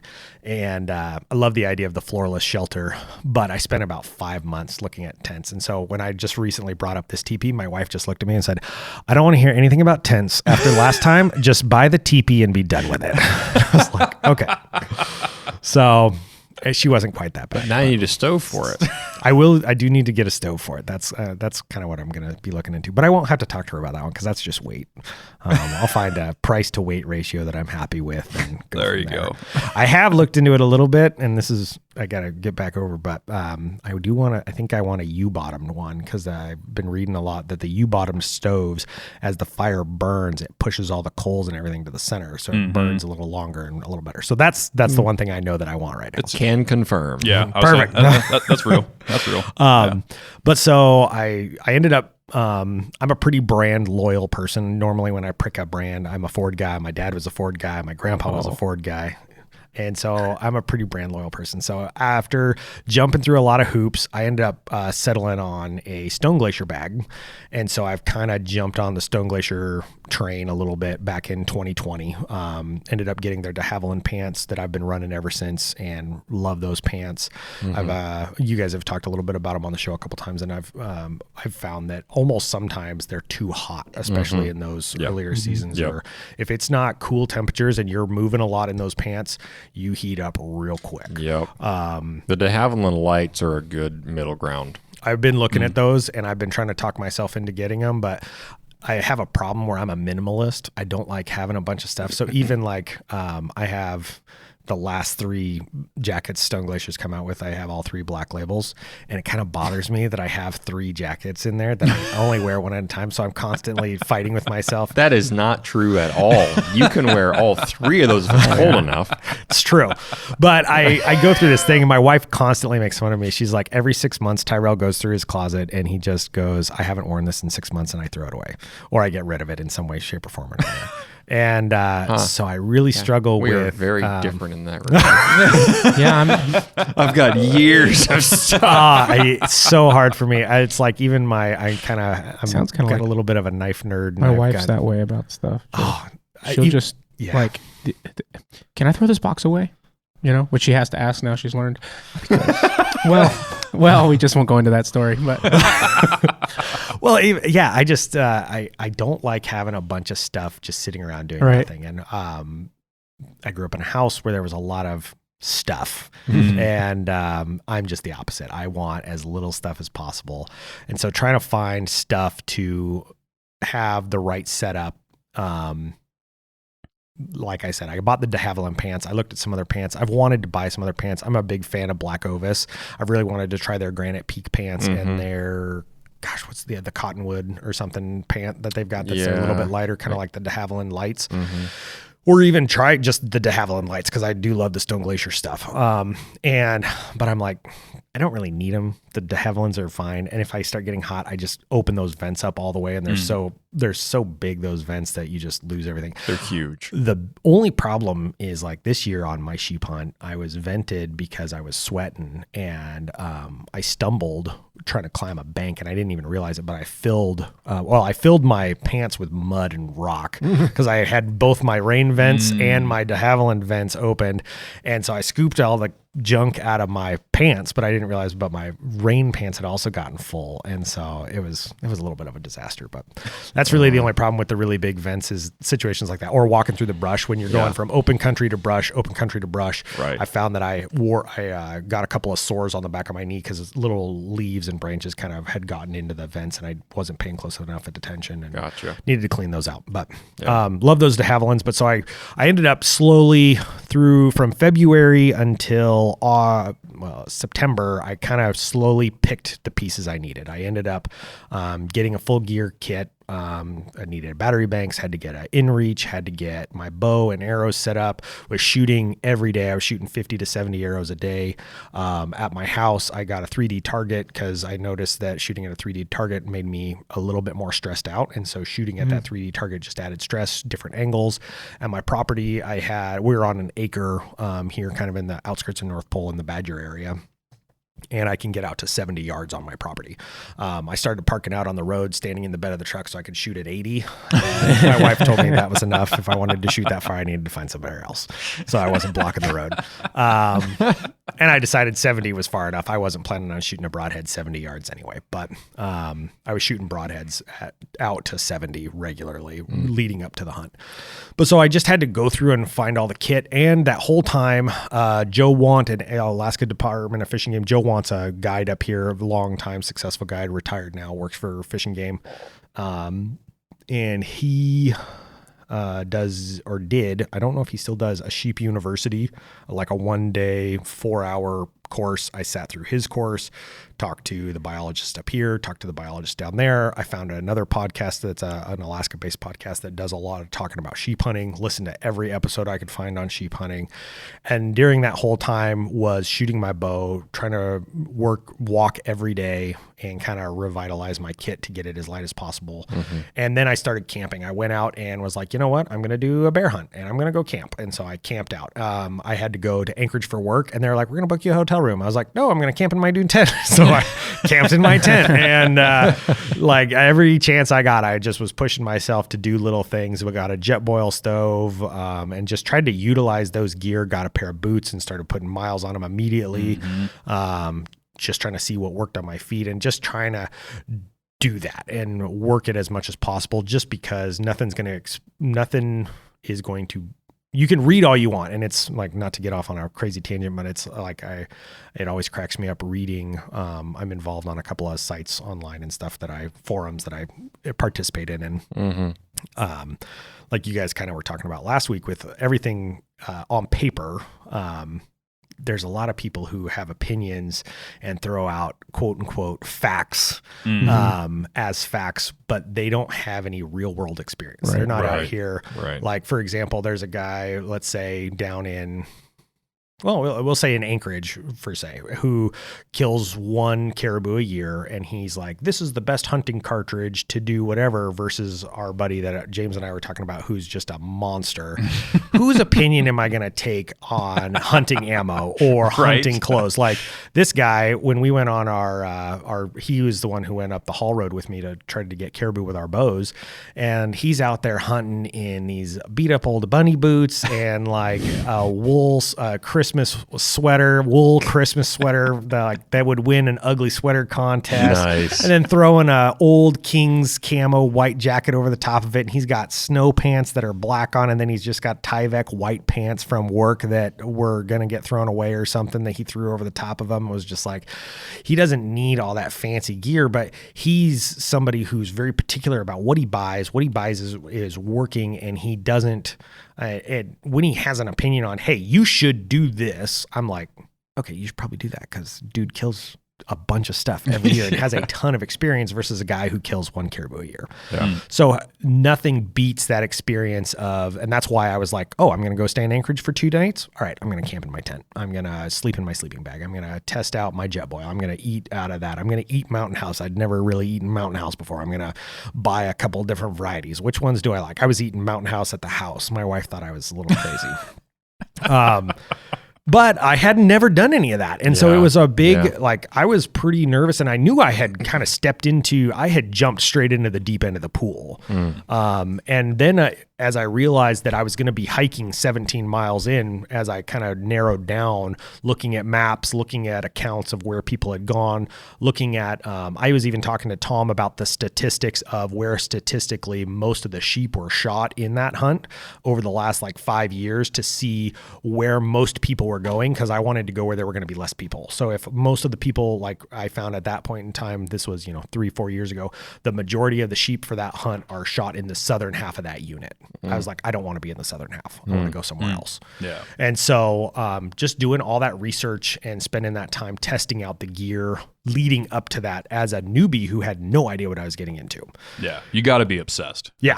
Yeah. And sheep hunting, I think in and of itself, you can get obsessed without anything. I got a guy who is pretty obsessed with caribou hunting. He just loves caribou, and nothing against caribou. I love caribou. They're such a cool animal, but sheep hunters definitely have a little bit of an obsession, and everything kind of fixates around that. And so like even talking, my buddy who was my sheep hunting partner for both of these hunts, we were talking, and like this tent I'm getting, he's like, you could get a tent with a lot more features and a little bit nicer and stuff. And I'm like, no, I need something lighter, and I want something that's going to be good in crazy wind and stuff. And he's like, not everything has to do with sheep hunting. And I was like, meh, I disagree. Yeah. Anything I buy, I need to also be able to think about taking it on a sheep hunt. And it's just the way my brain has worked ever since kind of jumping into that. But yeah, it all started with those sheep back in Oregon in 2000, seeing those sheep, and then just jumping into the deep end of the pool, getting that draw. And so once you had that figured out and you actually got out there, how did that go as far as that hunt was what you expected versus what you found? It was a big learning experience. So I ended up, my buddy that I ended up getting to go with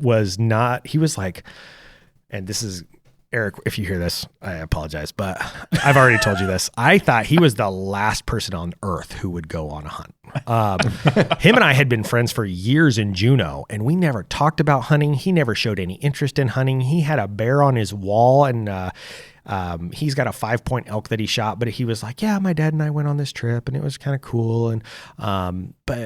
And the Euro mount for that elk is in his side room, and they're trying to figure out where they want to put it in their house and stuff. But we never talked about it. And I just randomly was like, called him up. My wife was like, hey, have you talked to Eric? And I was like, hey, Eric, I'm going on this hunt. It's going to be like 10, maybe 12 days. We're going to be backpacking in probably 2 days, hunting, sleeping in tents. It's probably going to be pretty miserable. Could be nice, might be snow. This hunt could be all over the place from the records I've seen. It can be everywhere. You want to go? And he's like, when? I was like, October. And he's like, well, that only gives me 2 months to get ready. And I was like, yeah. And he called me the next day and was like, I ordered rain gear, a backpack, a tent, and trekking poles, boots, and like listed off like $1,500, $2,000 worth of gear that he ordered overnight before he even told me yes. And I was like, okay, so you want to go? You're interested? And he was like, yeah. So it was a big experience. I found out afterwards, he got his tent, set it up in his yard, and slept in it. And that's the first time he'd ever slept in a tent.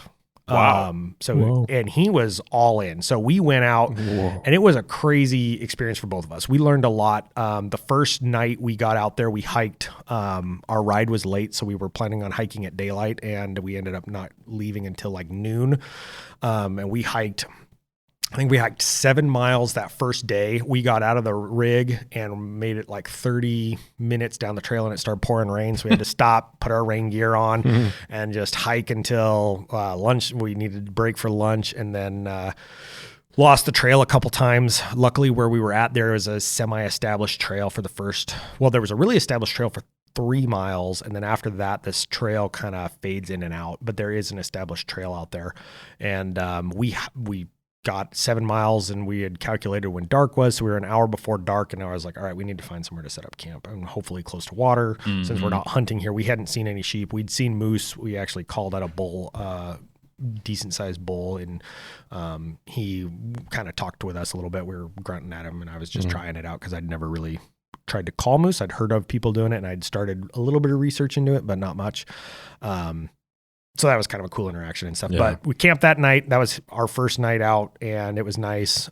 Slept in the tent. We had some trouble pitching our tents in that environment. And I can't remember. I don't think anything crazy happened that night.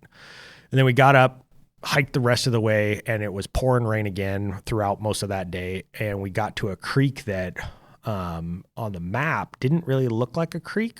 But when we got there, it was a pretty substantial creek. And we had planned on going a couple more miles. So that was at like 15 miles, I think. So we made it 7 miles the first day and then the rest of the way. And then that night, we got 50-mile-an-hour winds and driving rain and low ceilings for the next 36 hours. So we were just stuck in our tents. At one point, we were messaging each other on the inReach. We were messaging our wives. At one point, my wife messaged me and was like, hey, his wife's curious because she hasn't heard from him in a couple hours. Can you want to go crawl over and make sure he's okay? And I'm like, hey, Eric, are you over there? Eric? No response. So I crawl over there, and he was like, had headphones in and was watching a movie or something. And he was like, oh, sorry, I didn't hear you. I was like, oh, no worries. Just your wife was worried because you weren't responding. I was like, oh, I didn't even hear my inReach go off. And then that next day when we got up, we did our first hike up onto the mountains and we saw some young sheep, and that was such a cool trip. We learned a lot. We ended up seeing 50, 60 sheep in the Chugach Range down there. We saw some rams, saw ewes and lambs. We got to, I think twice or 3 times we got to within 300 yards of rams that were, most of the ones we saw were younger, half curl, 3/4 or 1/3 to half curl, a lot of younger rams. We put a star, since I wasn't any ram tag, we kind of tried to make some moves on a couple of them, just never quite got worked out. There was one night where we put these sheep to bed. We were watching them right up until dark, and I was super excited because the spot they were in, we had been by a couple times, and I was like, that's a spot we can easily strike at. And then right before dark, this super cub came in and flew 3 circles over them at 100 feet and spooked them up into the cliffs, and I was so disheartened. That was like day 7 or 8. But we learned a lot. It was such a, we'd never been in an experience like that. Never tried to stalk animals like that. Never tried to work through the country like that. Never, like I said, my hunting experience had been pretty limited. And a lot of my stalking and stuff, I'm not the best at stalking and I had wind indicators, so we were able to check with the wind, and try to make sure we were monitoring wind. But other than that, and some of that country, it's funny, being out there, you look at some of the country and you think it looks like, oh, there's a good slope here, so you're going to be hidden. And then you get over there and you're like, oh no, we're not hidden. We can still see, I see their eyes. They can definitely see us. So there was a lot of learning curve. We saw one big ram. We were making a move on 3 rams that were kind of laid up on this little pedestal, and we were kind of camped out, laying down, trying to get our whites on, trying to figure out how to make a move on these sheep or if we should just wait them out. And my buddy is like, oh, what's that sheep over there? And we look, and way up on the cliff edge, there's, even before we put the binos on him, I was like, he's way bigger than anything else we've seen. And we never saw him again. I was keeping an eye out in those cliffs where he disappeared, because I was like, if he pops out again, we're making a move no matter what. But we kind of, going through all the learning we'd done, found, a lot of people talk about the patterns of sheep, that they come down during the early mornings. They'll be up high. They'll come down kind of midday, and then they'll drop a little bit lower, and then they start working their way up again in the evenings. And so we'd kind of been patterning these sheep and kind of figuring out what they were doing. And the best chance we had was, I think, the second to last day. These sheep dropped down onto this flat, and I was like, they're going to drop down. They're going to come down this drainage. If we bomb up to the cliffs and we get up here, we have just enough time that we'll be able to beat them and meet them there. And so we did exactly everything I said. We got to where I wanted to be. We ranged the drainage where they were going to come up, and it was 70 yards across. And I was like, okay, I got my broadheads. I've been shooting regularly at 70. I got pins out, or my pins are out to 80. I got 3 pin with a slider. And so I've got my bottom Is it pin that is my black slider. gold sight? No, it's a, is it Rocky Mountain dovetail? It's Okay. a little bit cheaper. I didn't get the black gold when I was down there. It's been a great sight so far. It was a little more robust. He said out of the options when I got it, there was the black gold, and then there's like 3 or 4 options below it he was like, these are all about the same. This one seems to be the most robust though, because it's actually metal. Yeah. I think it's Rocky Mountain. And so that's the one I picked. And so ranged it, was all set. I was like 70 yards. I was like, you know what? I might fling an arrow at 70, but they should come inside, so that'll put them at 50 to 60. And so that's right where I wanted to be. And we're sitting there for about 5-10 minutes, and then my buddy taps me on my shoulder, and I look at him, and he's pointing up the cliff, and I look up, and those sheep, we must have missed them by 20 minutes. Oh, no kidding. They were sitting up in the rocks like 200 yards above us, just looking down at us. And I was like, son of a gun. So we sat there and watched them. They watched us for probably 20-30 minutes. And we were just sitting there whispering to each other, is there any way we can try to climb up, back up, get into the cliffs? We're here. No, there was nothing. So we just watched them. And then the next day we saw no sheep. That was the only day we saw absolutely 0 sheep. And then, so the next morning was the last day we needed to get out because he had to catch his flight, and we started hiking out. And we ended up making that 17-mile march in one day. We did the whole thing on our way out. We got to the halfway point.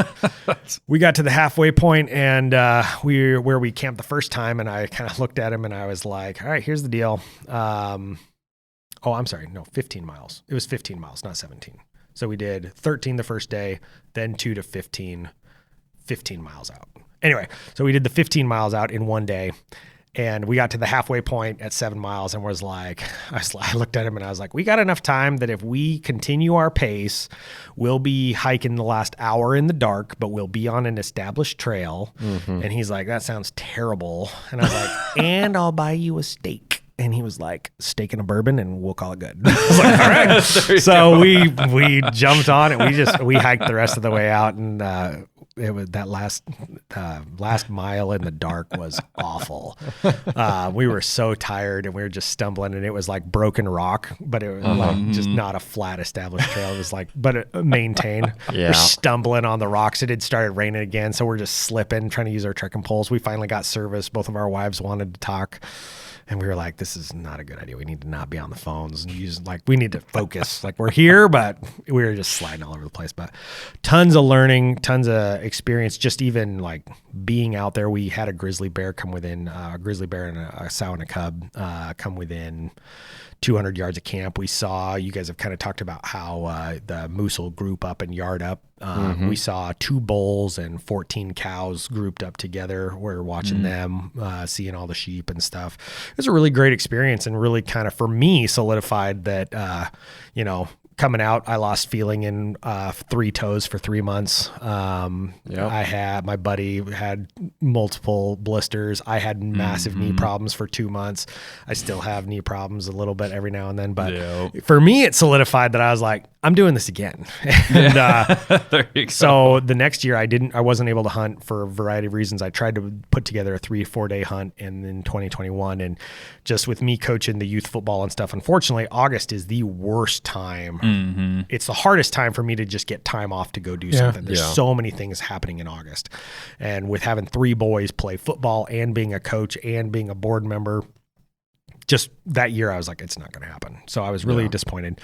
2022, I did a long weekend. I think I did 4 days, 3 nights, 4 days, went down into the Alaska range.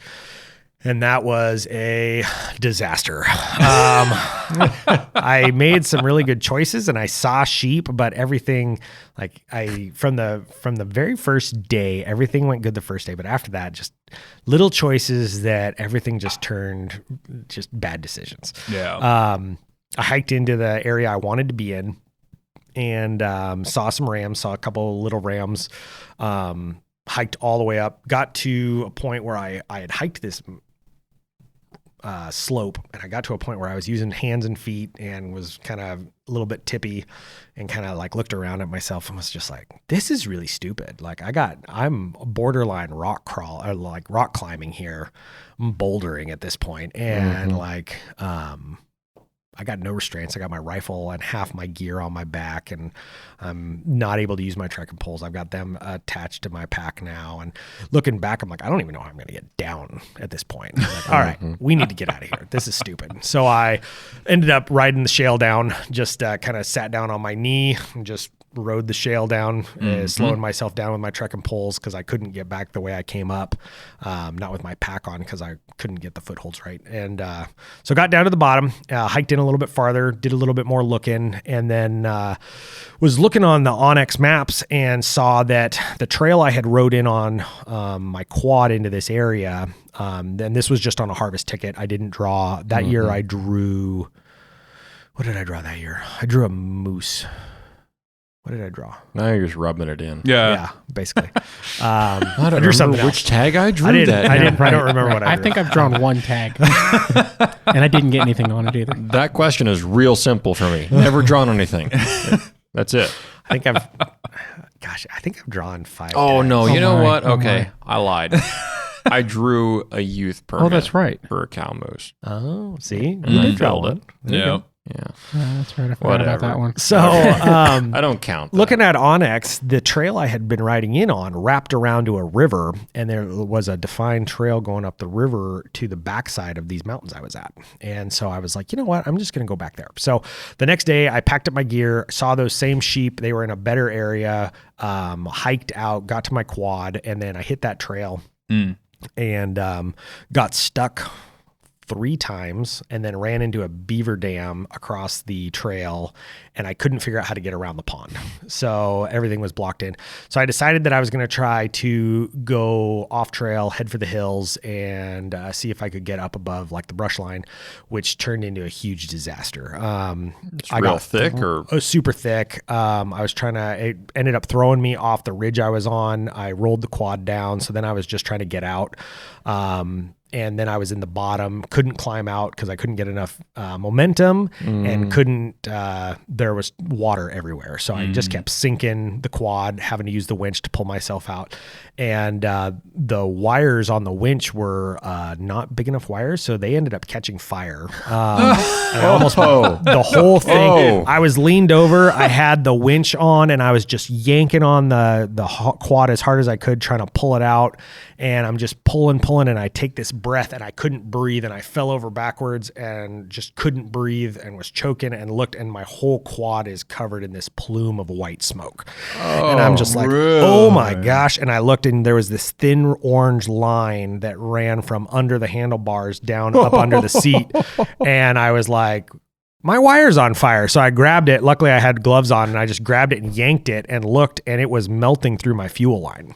Wow. And I pulled the seat because it's still smoking, and the plastic up going into the battery had caught on fire. There were flames on the corner of my battery and on the plastic. So I blow that out, throw some water on it, sit down, drink some water, eat a little snack, and I'm just sitting there staring at my quad going, that could have gotten really bad real fast. I think that tops all my stories. Yeah. It was Got some stories. all but my wow. gear was on there. Like, I would have lost everything. It would have been Man. All from an undersized wire. all because that wire was too small. So, thing to make sure your wires are right. The right Sounds size. like it Yeah. wasn't wired properly Hard- because you hard should gauge. not have had high power running off your handlebars on a winch. That's possible. Yeah. It should be Well, it was through a relay. Shorting or It should be anything. running through a solenoid that's mounted somewhere else on your wheeler. It went through a relay. I didn't do it. I was by the guy who I bought didn't- it from. But it was, he said it went through a relay, and he didn't like the relay because he kept having to replace the fuse. And Well, there's a reason. maybe.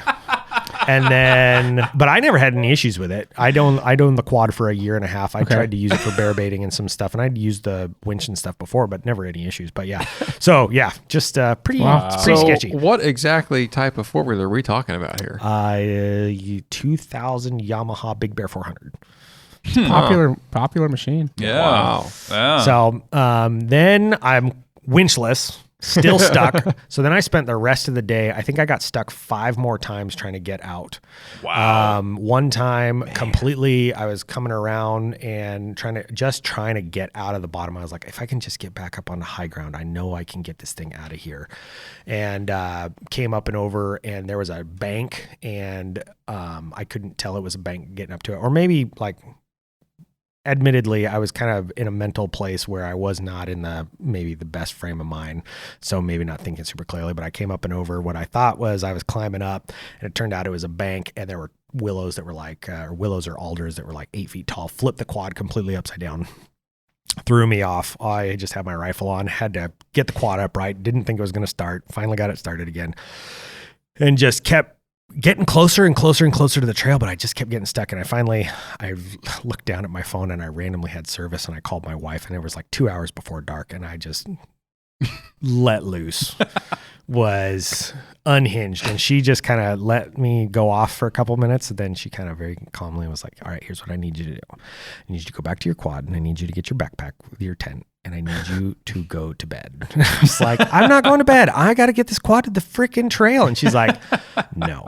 She's like, I'm a little worried about you. You are not in a good place mentally. You are definitely a little unhinged, and you need to get some sleep. And I was like, fine. So I went, got my tent, and hiked over, found a flat spot, first flat spot I could find that was above the water, and freaking set up tent and passed out. And then woke up the next day, and I was just beat to crap. I was so sore from yanking that quad out of all those holes. Mm-hmm. So that killed my hunt. I ended up having to message a couple guys, and I had 2 guys who volunteered to come down and help me pull my quad to the trail, and then my hunt was over. So I spent the next day in my tent just kind of looking at the mountains, trying to think about how I could have done things different.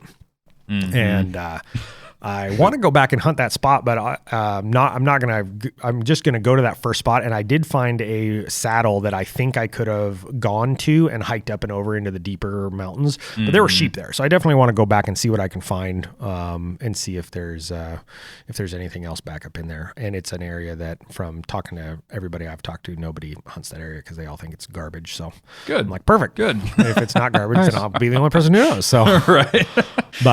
And that led into putting in for the next draw, which was then Delta. So yeah. Well, let's take a quick break real quick, and then we'll get into that one. Cool.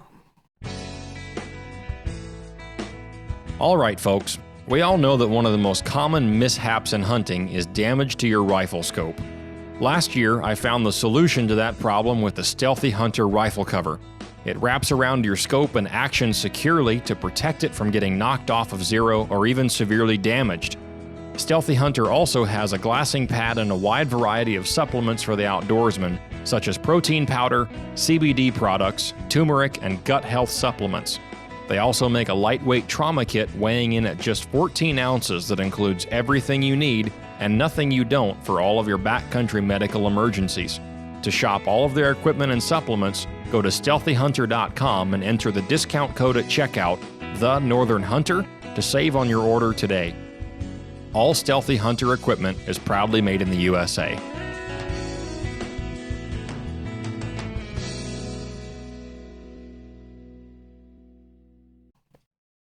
All right, so you go through all of that, and then that was 2 sheep hunts. Yeah. Okay. So you went through those 2 sheep hunts, and then come the start of this year, February comes around. You find out you drew another one. In December, I decided I was going to put in for Toke and Delta, and that's it. I was like, all right. And you guys, if you get both, there's a ton of different theories of how to put in. A lot of guys like to only put in for one, put all your tickets in one basket, but I decided to do 3 and 3. So I did 3 in Toke and 3 into late Delta. And you pulled both and then picked which one you wanted. No. Okay. That would have been fun. So drew Delta and immediately called my buddy Eric and was like, hey, I thought I'd give you more than 2 months heads up this time. How do you feel about going out for attempt number 2 on a sheep? And he was like, all right, sounds good. Let me talk to the wife and make sure. And it took him 3 months to finally tell me, yes, I will go. But because he had PTSD, yeah, right? Probably. Man, go talk to his therapist, work through it a little bit. 15 miles and we saw nothing. No, so so I immediately, I kind of started going through my gear again and was like, hey, what did I do last time that worked? And I have tried to do that. Now you had some experience to fall back on. Yeah. And what I did was, after I got my buddy's gear list, I put his gear list and I found some other gear lists. Like when I drew that tag, the first tag, I got a message from the guys at Proving Trails. I guess they send it out to everybody who wins a sheep tag. But on their website, they have their gear lists. And then I went to a couple of guides and got their gear lists that they just post, hey, for a sheep hunt, this is what we recommend for our gear for our clients. And I put all of those in a Google Sheets document online so that I can access it on my phone, my laptop, my work computer, anywhere I'm at, I can access it. And then I started putting together my own gear list with my gear and did the same thing. So I kind of separated it by firearm, what's on my glassing stuff, so bino harness and glass and rangefinder, that gear, and then your hiking gear, and then my camp, and then food, and then emergency kit, and then kill kit. And so I kind of broke my Excel document down that way, and that way each line item I can put in and a weight and assign it. And then as I'm kind of going through that, I went through all the formulas, which I'm not a wizard, so I had to go look up all those online. Pretty easy. But then I could break it down so I could add the ounces. It would give me the total ounces and then divide that into pounds. And then so I could get my total pack weight. And I could see by item. So then I could add an item, take an item out, and kind of do that whole thing. So kind of broke it down that way. And so then I started going back and saying, hey, what did I have that I liked or I didn't like? For example, my battery bank was a really big, heavy duty battery bank. Way heavier than what I needed. With some of the newer stuff, I ended up picking up two of the Dark Poseidon, or the Dark Energy Poseidons. I picked up two of those, and two of those were still almost half the weight of my other battery bank. Oh, wow. So saved a ton of weight just in doing that. And so little things like that. I had some pointers on the first sheep hunt, a big pointer that I got from my buddy who is the elk guide. He was a big proponent for his favorite lunch is peanut butter and bacon sandwiches, which are fantastic. That sounds fantastic. They are amazing. Sounds really good right now. It's lunchtime. I know. And so what I did wrong that time was I brought pita bread instead of regular bread. He recommended the thin hard bagels, or the pancakes you can get, like the prepackaged pancakes from Costco. And then you put just a tub of peanut butter and pre-cooked Kirkland bacon, and then you just lather it on there, sandwich it up. Another one he had for breakfast, if you take that bacon, you can rip it up and take a small freezer, or not freezer, vacuum sealer bag, cut them into fours, take 2 pieces of bacon, rip them in half. You can shove them into a quarter of that bag, vacuum seal it all the way around. And when you make your coffee water in the morning for breakfast, throw that in the water so it boils and you get hot bacon with your breakfast. And then you rip the little bag open. Wow. You get hot bacon. That is hot bacon with your coffee and then your oatmeal. So that's what those were his 2 big hacks for my first sheep hunt. Wow. Take notes, people. That is the big takeaway from this whole episode. Tyrel's takeout. Mountain food on the go. Warm bacon.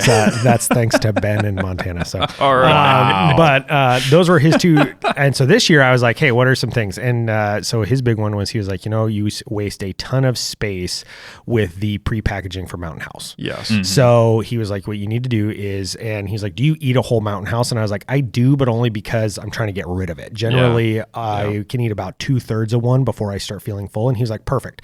Take 3 of them, or 2, to mix 2 of them together. So get like 2 stroganoffs, and then separate them into 3 Ziploc bags, and get the freezer Ziploc bags, because the freezer bags are actually thick enough that you can pour the boiling water in them and they won't melt. Gotcha. And so really, so what they would do is take the cup, or they would take their like a little small lightweight bowl, and they would throw the water in, but they repackage all their freeze-dried meals.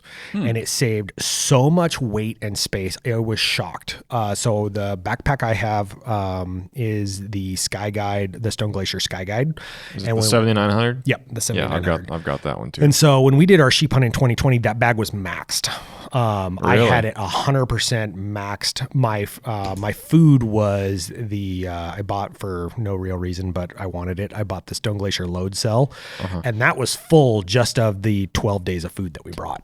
Really? With all the mountain house and everything. That's a big bag. Yeah. And so for 12 days, that's what I had a breakfast and a dinner for every day. And then we had lunch stuff. And that was one of the big things I learned on each of the hunts is I've cut down on how much food I bring. I found that everyone told me, oh, you're going to need to eat 4,000 calories. Like I was watching Jason Harriston's videos from Kuyu when he used to do those, watch some of his old videos and talking about food and stuff. And they all those guys in those videos talk about eating 3,000 to 4,000 calories a day. So I brought that in 2020, 3,300 to 3,500 calories a day. Way too much food. Yeah. We ended up throwing food in the what we couldn't eat. We either threw in the creek, like chips and stuff that would dissolve. Anything we could. We were just trying to ditch it at various points. Yeah. Or I was like, I don't even want to eat this meal, but I'm going to eat it so it's not in my bag anymore. And so just trying to get rid of it. And so we repackaged everything, and that was a huge space saving specifically. We did 10 days worth of food in 2 10-liter roll bags. Wow. And that was one for breakfast and dinner and one for lunches. And we both did that. My buddy has, Eric, he's got these REI. They got a flat bottom. They're not technically a waterproof, but they are a waterproof roll top water bag. Okay. And so we packed in 2 of those. And the last time he had packed one for lunch, one for dinner, one for snacks. Yeah. And so we had like just space and weight. So that was huge this year, learning there's all sorts of little tips and tricks. Thank you. For like that, like the bacon in the morning, super delicious. Repackaging all the Mountain House or freeze dried meals into Ziplocs was huge. So what'd you eat for breakfast every day? This year I had a bunch of the Heather's Choice meals. I had the apple. Is it the apple pie strudel or something like that? It's apple pie, banana something, and strawberry oatmeal. Okay. And so I ate those every day. I actually preferred the bacon and oatmeal, just straight instant oatmeal. I did not.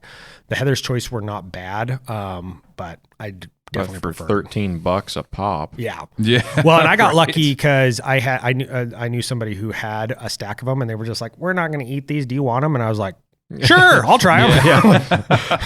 So, but yeah, at $13 a pop, I would much rather do the bacon and Quaker's Instant. Quaker's Instant. And That's my favorite breakfast sheep hunting. I'm a big fan of the. I'll do the apple and then the brown sugar, and I'll mix those. One of each. Yep. All 4. Yep. Oh, there you go. All 4. Apples and cinnamon. The brown sugar, the maple. Brown sugar, maple, blueberry. And then the strawberry one. And then if you go big and you have the peaches and cream, just mix all 5 of them then together? you go 5 packs a day. Oh, there you go. See, I just do 2 packs, but then I do the bacon. So and to your point, yeah, for sure. But at one point I took oatmeal. I had enough at minimum to have 3 packs a day, but I also took Spam.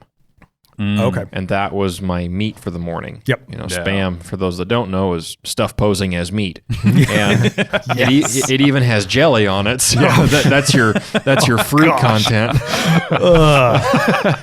But that works really well for me. Like Quaker's oatmeal is just hits the spot. Do the bacon next time, though. It's fast. Oh yeah, I'm definitely doing that's locked that. in. Absolutely. That's locked in. I am bought and sold on that. So then what about lunches? So lunches this year, lunches or snacks between breakfast and dinner, I should say. I really this year went with protein bars. I'm talking with the same guy we keep talking about.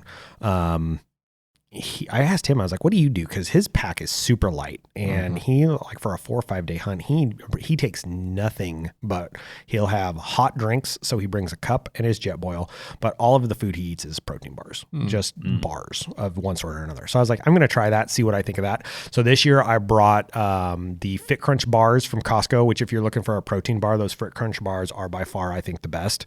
My protein bars are really good, probably as good, but they're like 3 times the money, and you can't get them at Costco. So those, but they don't have that grainy, gritty protein nastiness. That's the biggest thing that turns people off to them. So the Fit Crunch bars are only 190 calories. They taste like a candy bar, and they've got, I think it's like 12 grams of protein or 15 grams of protein. It's pretty high for as small as they are and as delicious as they are. So I brought those, 2 other types of protein bars that I don't remember. They weren't great enough to do that anything. When I was doing my research back in 2020, Jason Harrison of KUIU founder was a big proponent of the Fritos, and I love Fritos for weight to calorie ratio. They're about as good as you can get. So I'm a big fan of Fritos. So I brought Fritos, and then this time I did a mix of Fritos and Cheetos.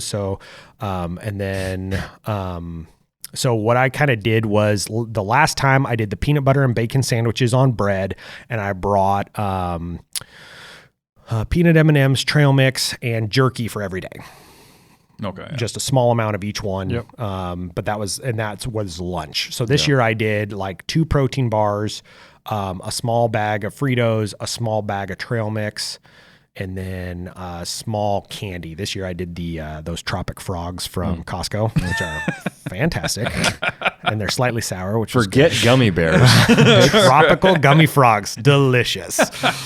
That's funny. They were really good. And so I just did kind of more of a snack thing this year so that I could kind of bounce around. And I definitely think that's the way I'm probably going to go more in the future. I really liked the bacon peanut butter lunches were fantastic and really good.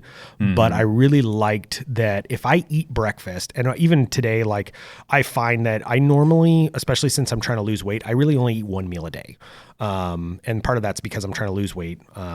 Because even though obviously I've had a successful sheep hunt, I don't want to be the fat sheep hunter. I want to take a little less weight off my knees and go in a little thinner, and be able to hike a little faster. But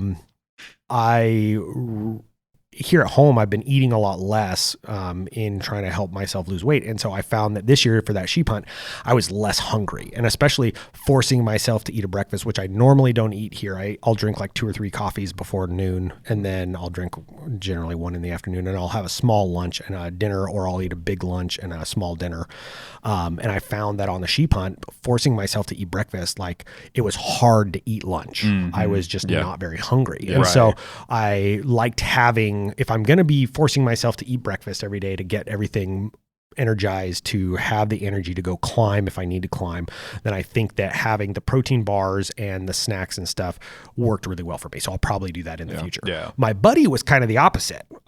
He definitely wanted, if I remember, Eric really was like, I wish I would have had more like of a sit down lunch. And so it's going to be kind of everybody to their own, their own feelings. And it's something you got to figure out for yourself. Absolutely. Cause I'm in the same boat as you are. And I figured it out just trial and error, during the day. And this actually translates to any style of hunt, whether I'm walking or on a wheeler or on a boat or anything, is during the day, I'm not focused on eating. I'm not focused on my next meal. I'm not focused on that. I'm focused on hunting. And so I might have a couple minutes here and there where I think, I could go for a jerky stick or something like that, or I could go for a protein bar, or I could go for something like that. But I only eat when I'm in camp, really, like dedicated meals. Yeah. So breakfast and dinner, I'll eat full meals. But like other than that, I'm kind of the same way. I just snack. I'll take a couple bites here. And even if I'm not doing anything, even if I'm just sitting on a hillside glassing or something like that, I'm still focused on what I'm doing. Yeah. And I don't really think to actually stop and make a whole meal. I've found that I am twitchy enough or whatever. I don't even know what to call it, but I can't sit still very long. without something to do. So like for me, if we're going to be sitting in glassing for a long period of time, I bring sunflower seeds. Because I have to have something to do. So I'll eat sunflower seeds, and which is another thing that kind of kills my appetite during the middle of the day. Because I'm sitting there, we're glassing for 2 hours, and I'm sitting there and I eat 12 small handfuls of sunflower seeds. And so that just kind of drops that off. Same thing, like if I'm driving and I'm tired, sunflower seeds. I always have sunflower seeds with me, almost because if I get tired, that little bit of cracking the sunflower seed and picking the seed out and eating it just helps me stay awake. So Yep. Yeah. No, I'm the exact same way as far as the food regimen goes for sheep hunting.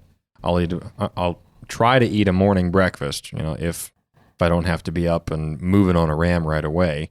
But if I have the time, oatmeal, some kind of meat, cup of coffee, and then it's go. And then I don't really stop for the purpose of eating at all during the day. Unless I'm on a long march somewhere, when I feel myself get tired, then I'll stop, eat a bar, drink a half Nalgene of water, power on. And I'll go through 3 or 4 bars in a day, whether it's Snickers. I personally love Snickers on sheep hunts. I don't eat candy at home. I just don't. I can't stand it, really. High chews. I really want to. I'm a high chews are high great. Guy, High chews and are I good. really Yeah. am thinking next year for my kind of that snack. I think I'm going to do a bunch of high chews. Yeah. So here's a question, bringing up the Nalgene thing, and this is something I've been struggling with every year, and I keep going back and forth. I've been using a water bladder, a 3-liter platypus with the hose, and I really like that system, but it's such a pain in the butt to refill. Do you just take a Nalgene? Because that's what I was kind of considering for this next year. Do you take a bladder and a Nalgene then, or I take MSR dromedary. Okay. And an Nalgene. Usually, I'll take. I've got a cup that is way too heavy for sheep hunting. It's a little Yeti handle, hot cold cup, whatever it is. It's got the little magnetic top. Yeah, my wife bought it for me from Summit Coffee Shop. Nice. It's got their little logo on it. Yeah. But I take that so I can have my hot drinks. Yeah. Summit at the Summit. But so that that's for my hot drinks. I don't usually bring any kind of extracurricular like silverware and stuff like that. So I'm very minimal if I can. I'll bring like a little stainless pot and I'll make my oatmeal or whatever kind of meat in there, and I'll just eat it right out of that. I don't have plates and bowls and things like that. Okay. But for the water situation, usually I'll have my 1.5 liter Nalgene. It's a bigger than normal one. The 48 ounce. Yeah, I think that's the one. Yeah, I think so. It's about that tall. Yeah. It's huge. But I've always got that, and then sometimes I will bring another 1 liter Nalgene, just a standard one, and I'll have that like on my hip belt. That's the one that I just drink out of throughout the day. The 1.5 liter is usually like a reserve. Like if I'm out of water in my 6 liter MSR dromedary bladder, and I'm out of water in my 1 liter drinking water, then I know I've always got 1.5 liters in the lid of my pack. Gotcha. That's like I can stop, make a mountain house meal, and camp for the night and get something to drink. Yep. And get through the next day on 1.5 liters or at of least water. Get to water. Yeah, or at least make it to water with what I've got left. Yeah. What about Mariah or James? What do you guys do for water on more of a backpack trip than a quad? Yeah, I haven't gone on any like very long backpack hunts where I've really had to worry about water personally, so I can't really answer that question. Yeah, and Gotcha. kind of the same deal. Gotcha. I'll go back into areas, but I'm almost always within, I'd say, several miles of my wheeler. Gotcha. So When I hunt in country where I have to stay high, I bring another bladder. yeah. I used to bring two platypus bladders. I had one that had like the zip top, and it kind of carried like an old suitcase bag. Yep. And that worked until it didn't. Yep. We all know where that's going. Yep. That little Ziploc top blew out and leaked however much water that stupid thing held. Mm-hmm. It had a nice nozzle that there was like a little twist cap on the end. So it was great to fill it because you just zip open the top of it and then just scoop it in the creek or the puddle and boom, you're full. Yeah. Bladders kind of suck to fill because you have to have another bottle to fill up the bottle first and then pour that in the bladder. Yep. Because it's very hard to get running water to fill up a bladder, let alone a stagnant mountain puddle. Right. You know, it's just not going to happen. Mm-hmm. And honestly, several times I've taken my little Yeti Rambler cup or whatever that thing is called, and I'll fill up a 6-liter bladder with just that little cup, just one cup at a time, because that's all I can fit in that little puddle. That's what we did this year. And I'm getting water out of that puddle. A lot of times I'm taking a trekking pole and a rock and like digging it deeper and then let the mud settle, and then I'm dipping out of it. Yeah. But if I know that I'm going into terrain where I've got the possibility of having to stay high to be where the sheep are and not being able to hunt from the bottom up, then I'll bring another 4 liters of water. Yeah. In another one of those MSR dromedaries. Those things are tough as nails. That's so. In 2020, we doing a bunch of the research we did.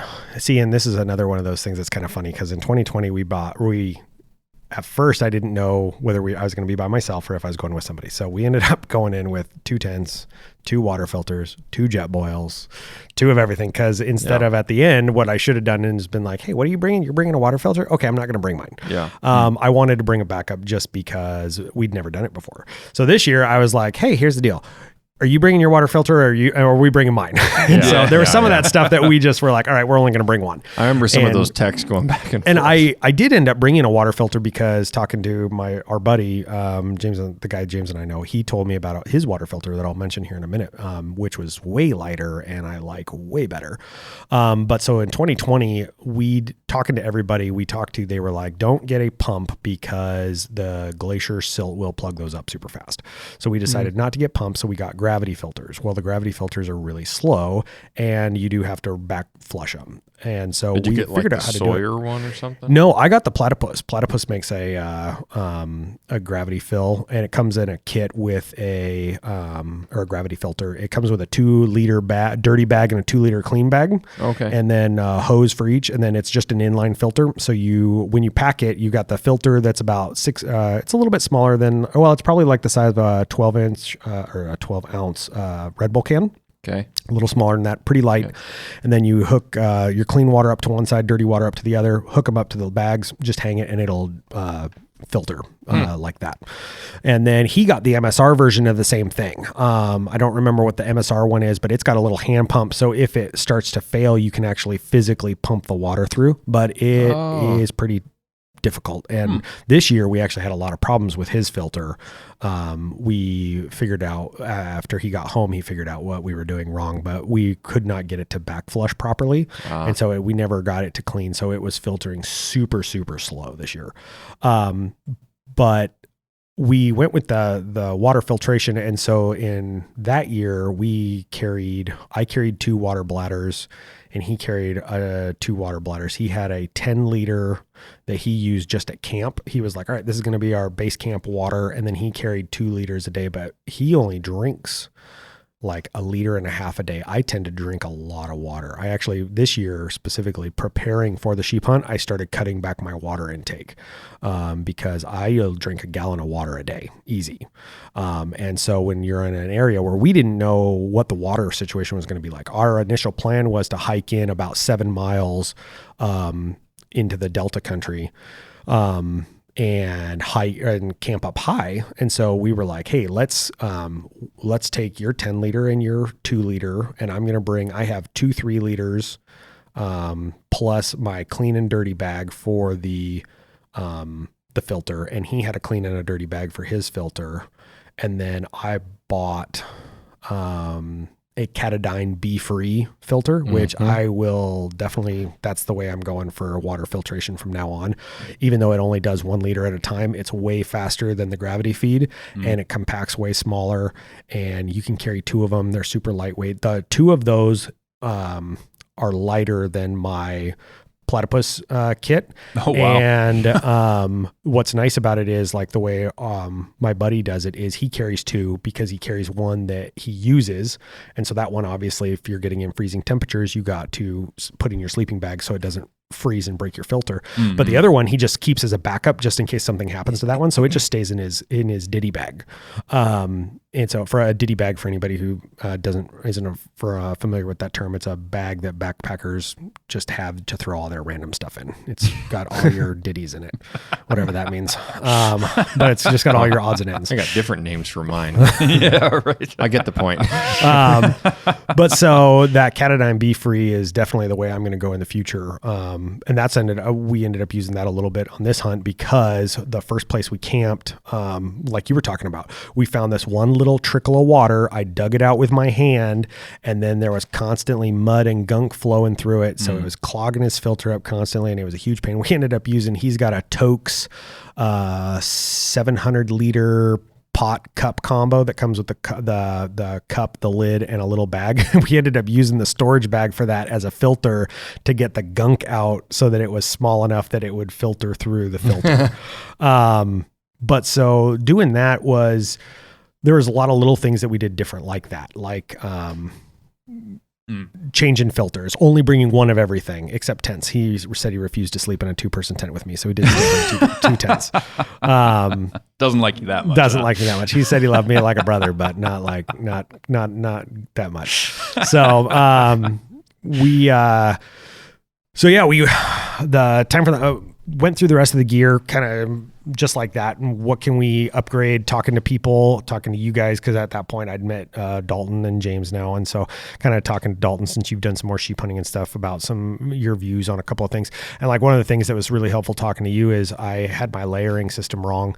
I was planning on wearing my Stone Glacier light hoodie, and then I was just going to bring my rain jacket and my down layer, or puffy layer. And you were like, well, where's that mid layer? And I'm so glad I talked to you about that, because I have the kind of the one you were talking about, from Barney Sports Chalet, the Frontier gear. Yep. But I've got the wool version, so it's called the Woolly Mammoth, and I lived in that thing. That's what I spent really want 90% of my time in. I Yeah. freaking love that thing, Yeah. and that is what I lived in.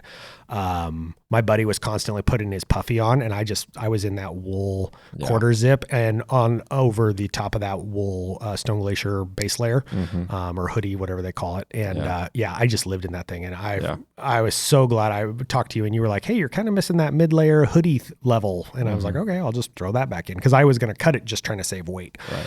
I think with everything packed this year, I took 12 rounds of ammo was all. 12 rounds of ammo.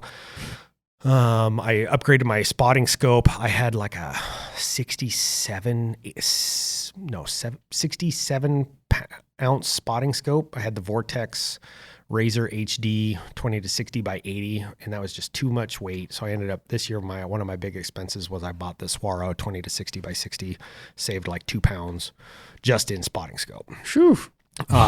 So it was expensive, but definitely worth the weight and the clarity. But just upgrading little things like that, I was able to save quite a bit of weight. I think in 2020, we weighed my pack right before we left the hotel, and I was at like 75 pounds, 73 pounds, something like that. And this year, before water, I was at, gosh, I should have looked. I don't remember. I think it was 55.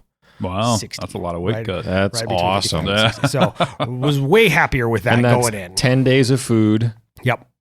10 days of food. All your gear. Well, 11 days of food, because we brought an extra day just because I've heard too many horror stories about people running out of Smart. food. Yeah. Your own tent. Your sleeping bag. My sleeping bag. The spotter. I carried the spotter, the tripod, the rifle, the ammo. That's including rifle weight? No, that was not including my rifle. Everything but the rifle. Holy smokes. I think I was at 65 with the rifle, because my rifle is I think it's 7 pounds. Yeah. Maybe 7.5 with the bipod and everything. And it's actually probably lighter than that now, because it was 7.5 with just a generic Allen's bipod, and I upgraded to a Spartan Precision. So nice. Yeah. It's a good upgrade right there. Yeah. I actually feel bad. My buddy let me borrow his Spartan Precision, because he was like, you're not taking that Allen up on sheep country. And I was like, well, that's all I got. And he was like, here, borrow my Spartan. And on our way down from having shot the sheep, it fell out of my pocket. So I had to buy him one. And since I bought him one, I was like, all right, I'm just going to buy myself one. So I bought 2. My spotter is a 20 to 60 by 80 Swaro angled. and it's 48.3 ounces. Yeah, I got the Yeah. 20 to 60 by 60 straight. Yeah. I'm on the fence on if I should have got the angled or not. I My prefer the first one was angled, angled, my yeah. Vortex, but that Vortex was like 70 ounces. It was all a 70. Really? Yeah.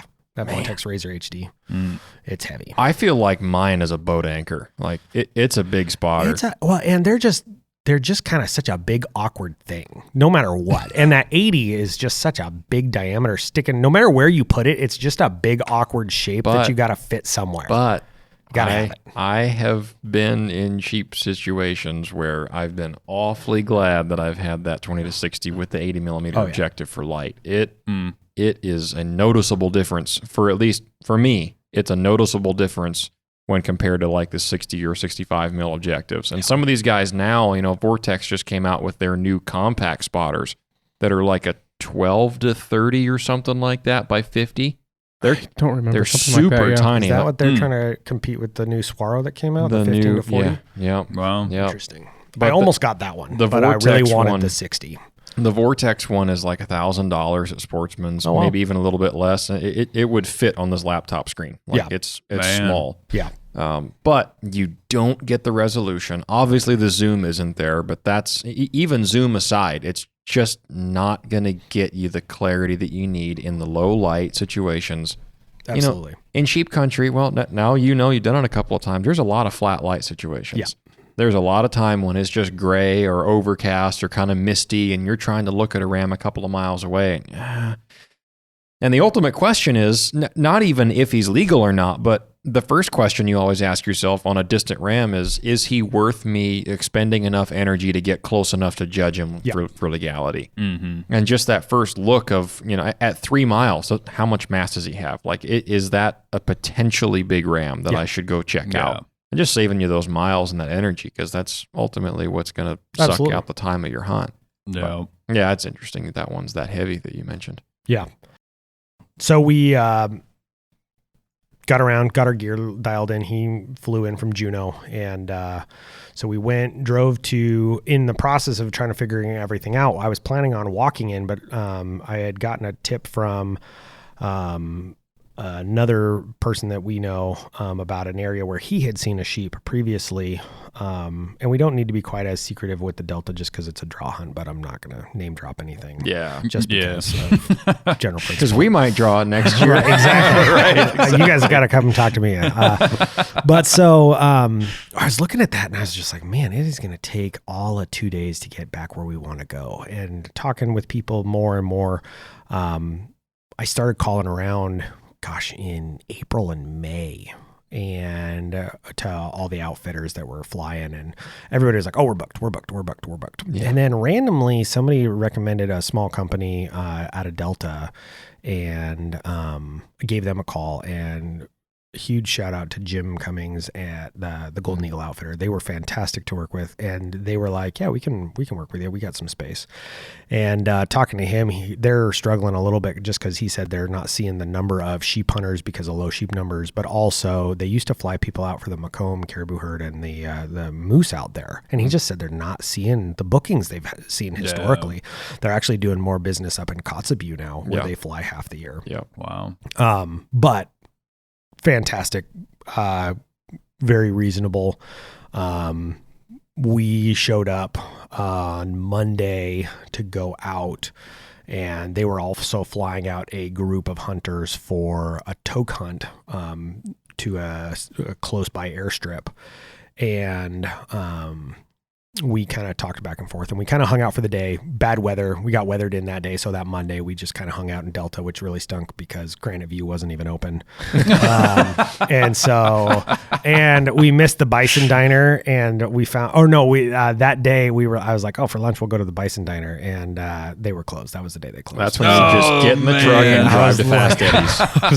just go to Fast Eddie's. Yeah. Where's Fast Eddie's at? Toke.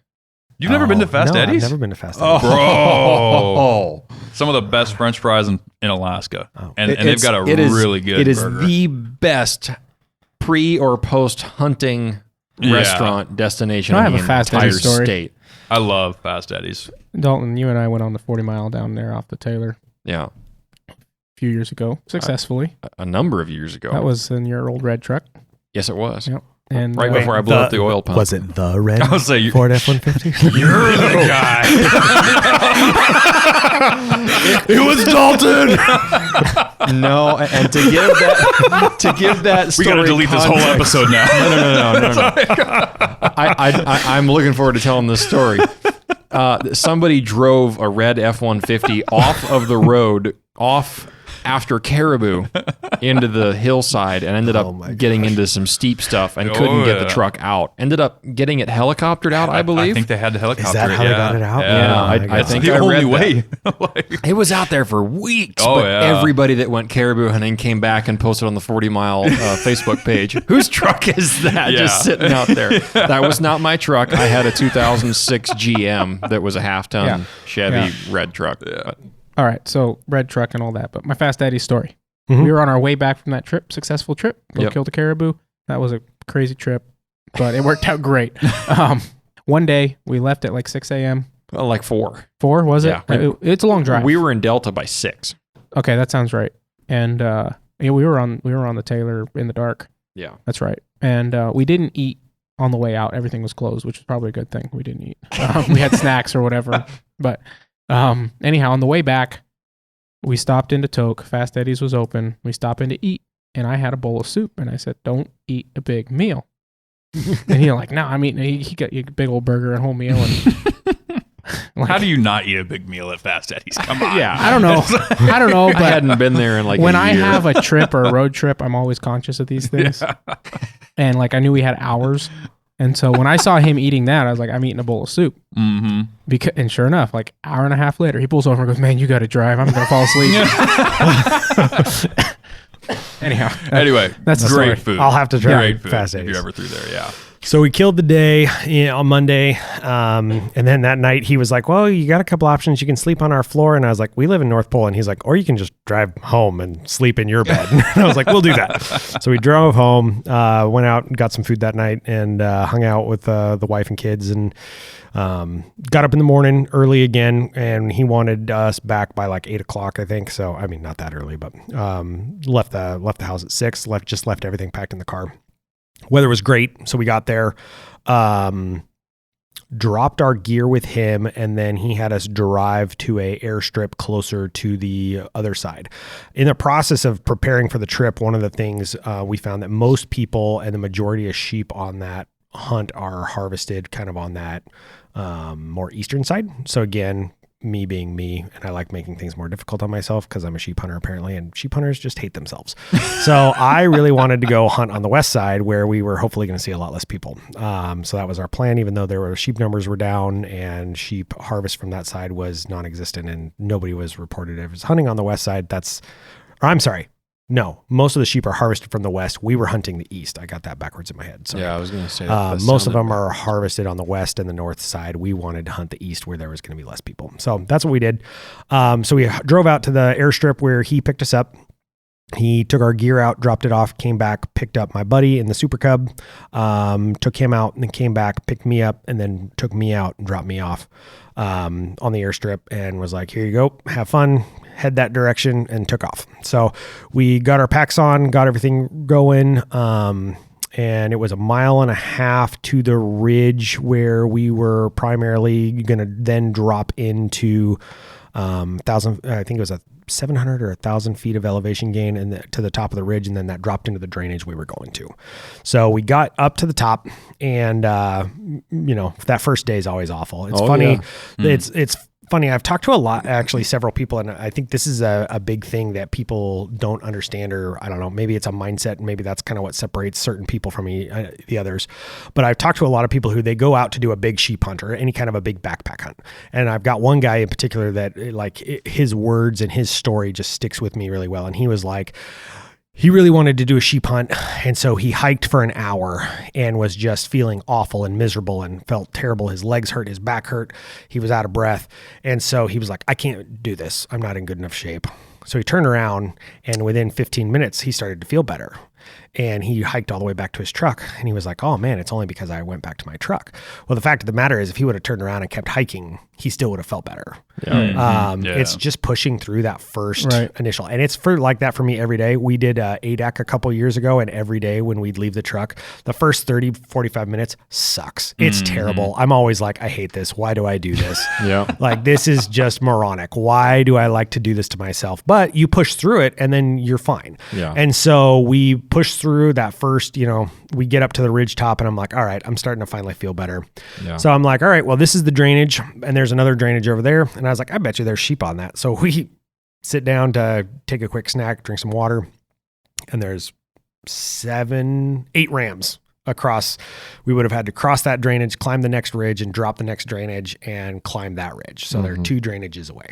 But there's, even in my spotter initially, I was like, there's a couple of decent looking sheep out there. I was like, there's some good looking rams. So my buddy Eric was like, what do you want to do? And I was like, I don't know. So we look at the drainage we're in, and on these, that drainage mostly runs east-west, so I'll call it the south side and the north side. The south side, we didn't see any sheep. The north side, we saw a couple of rams. He saw 3 right away. I saw 2 more, and so we were kind of glassed. They all looked pretty small, and I was like, let's just kind of watch what everybody does here and kind of see where everything's moving. We know that sheep kind of have some patterns. They tend to run. Let's see, now that we've got 2 drainages we can see sheep in, let's just sit and watch. So we're sitting and watching, take a little nap in the sun because it was nice that day, and just keep watching the sheep. And we saw that group as it was starting to get dark. My buddy was like, are we just going to camp here? And I was like, I think so. Let's camp here tonight. Like, I know we didn't make it very far. We only made it like 1.5 miles, a mile and 3/4, but we're seeing sheep. Let's sit here and kind of try to take some stock of the situation. And about that time, I was watching those group of 8 rams, and they kind of disappeared. And then all of a sudden, 7 of them just came bolting back up, and they stopped up above a couple 100 feet and looked down. And I was looking, I was like, that biggest ram is gone. That one that you could see was the biggest. And I was like, there's a hunter in there. And my buddy's like, are you sure? And I was like, there's gotta be. He's like, we didn't hear a shot. I was like, those sheep are scared. They're climbing up. And by this time, they've now climbed multiple times and they're getting out of dodge. I was like, there's somebody, and they just shot a ram in there.